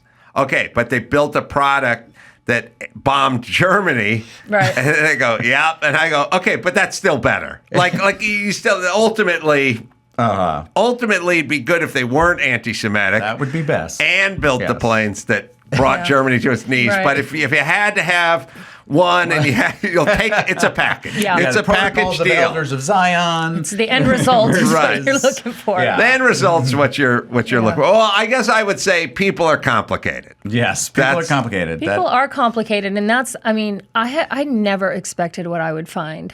Yeah. Right. You know, like there is a real historical reckoning that she has to deal you have with to be in the careful course when you of it. start Yeah. scratching at the past, because somewhere down there you're going to find something that you don't like and that you're going to have to look in the face. And there's a quote that says something like, you know, pain travels through families until someone's ready to feel it, and somehow that person was me. So this has been a 6-year real labor of trying to understand where I come from, to get in the mind of a dead man is not an easy thing to do. And I think you have to do it very, very carefully, very respectfully. And, I hope the podcast is representative of that. It sounds incredibly compelling. And I mean, it's great. There's a lot there. Suzanne, I was a producer on it, but it's really Suzanne did all of it. We know. And No way you did that. but it's an incredibly moving and just it's a remarkable story of an American family. On Wondery, the man who calculated. It's actually on. Oh yeah. No, it's coming on Podcast One. As a matter of fact. Yeah, Podcast One. It was exclusive, but now anybody can. Wherever can you find listen to it. finer podcasts. Yes. The finest podcasts. That's where you'll find the man who calculated death. Yeah. Did you say 8 or 9 part? It's nine episodes, and But then there's a couple of bonus episodes. There's a as well. couple of bonus episodes that you'll appreciate, where I dive deep into how the V1 worked, which is insane. Yeah. It had a guillotine It had on board. Not as a weapon. It had a little. You were mentioning earlier, like these little doodads that people just invented. My grandfather invented this little whirligig thing that they would set to unwind so many tens of thousands of time, and when it unwound all the way, it would start a domino effect that would kill the bomb's engine, flip the bomb down like this, and cut the engine out. And that's when the people on the ground knew it was falling because they couldn't hear it anymore. Yeah, the amount that we did in the analog world. Yeah. And these It's things, remarkable. sometimes you can go back to Egypt and stuff like that. You go, because you sit around and go, what the hell did people do before phones? You know, it sucks. My phone's out of battery. I'm helpless. You know, and you go, what? They were able to figure things out in a mechanical way, which is, it seems really antithetical to how we think, but I guess it's a kind of elitism. Like, how did those guys figure stuff out without us? You know, but the feats of engineering alone. Yes, it's and the Germans were. I mean, somehow, some way, the Germans were on the forefront of all of it. And when Operation Paperclip started, and they started bringing the Germans over after the war, they called it the klügste Köpfe, which meant the smartest heads, the most brilliant minds. Those are the ones that both the Americans and the Soviets wanted. Yeah. They wanted the smartest klügste Köpfe from Germany, and they had a big fight to get them. Yeah, they now, obviously, World War II is over, and we're allied, but sort of begrudgingly with the Soviets, and now it's time to race for space and Soviets and Korea and everything else. That's a fascinating era. It's a really amazing era. And again, and what amazed me was I was at this dinner party. She offhandedly makes this comment, and suddenly I realized her whole family is hooked into history, into the darkest period of history, Nazi Germany, but also the space race, which was arguably the man's greatest achievement. I know. It's almost in a weird way. It's almost overwhelming. Yeah. Because there's just so much, and it's almost unbelievable. Yeah. How these things played out, and the technology, and every facet of it is. It's all interesting. It's scary. It's like poetic. It's sad. There's just so many layers to that onion. It's incredible. I look at like this picture, and this is my grandfather with Werner von Braun and two of the other German scientists, and the American who brought this really to NASA. He was the genesis of NASA. Those are all the Saturn, the Jupiter rockets. Those weren't they invented those. You know what I mean? They weren't around and they made them better. Those just came out of imagination. And when I look at that, I think to myself, wow, no wonder Werner von Braun did a Disney special, because it seemed like Disney almost. It seemed like magic. It seemed like magic that they were doing this kind of stuff. And my grandfather was on that team. It's probably good that he's not here anymore, because he'd be like, oh, Bezos, give me a fucking break. You don't know anything about rocketry. You He's like SpaceX, whatever. You sold a bunch of widgets, and you bought your way onto a rocket ship. All right, The Man Who Calculated Death, 9 episodes, podcast 1, wherever you find finer podcasts. That's right. I don't know. Come back, and we should talk more about this, because I'm fascinated. I would love this that. stuff. I'm fascinated too. I'm like hooked, completely hooked. John, come back anytime you like, and talk about any project you like, or just catch up and say hi. It's always nice. It's always nice, as long as my bathrobe is closed. It's nice. And your little buggy-eyed dog getting around. I'll get Dempsey and his rig back here. He'll settle that dog's hash. Well, there you go. Another action-packed episode. I'm going to be in San Diego at the American Comedy Club doing stand-up. That'll be April 11th and April 12th as well. 2 shows, both nights. And then heading off to Florida, and then Bellflower, California, Tacoma, Washington. Just go to adamcarolla.com for all the live shows. And until next time, it's Adam Carolla for Spike and John and Suzanne and Mayhem saying mahalo.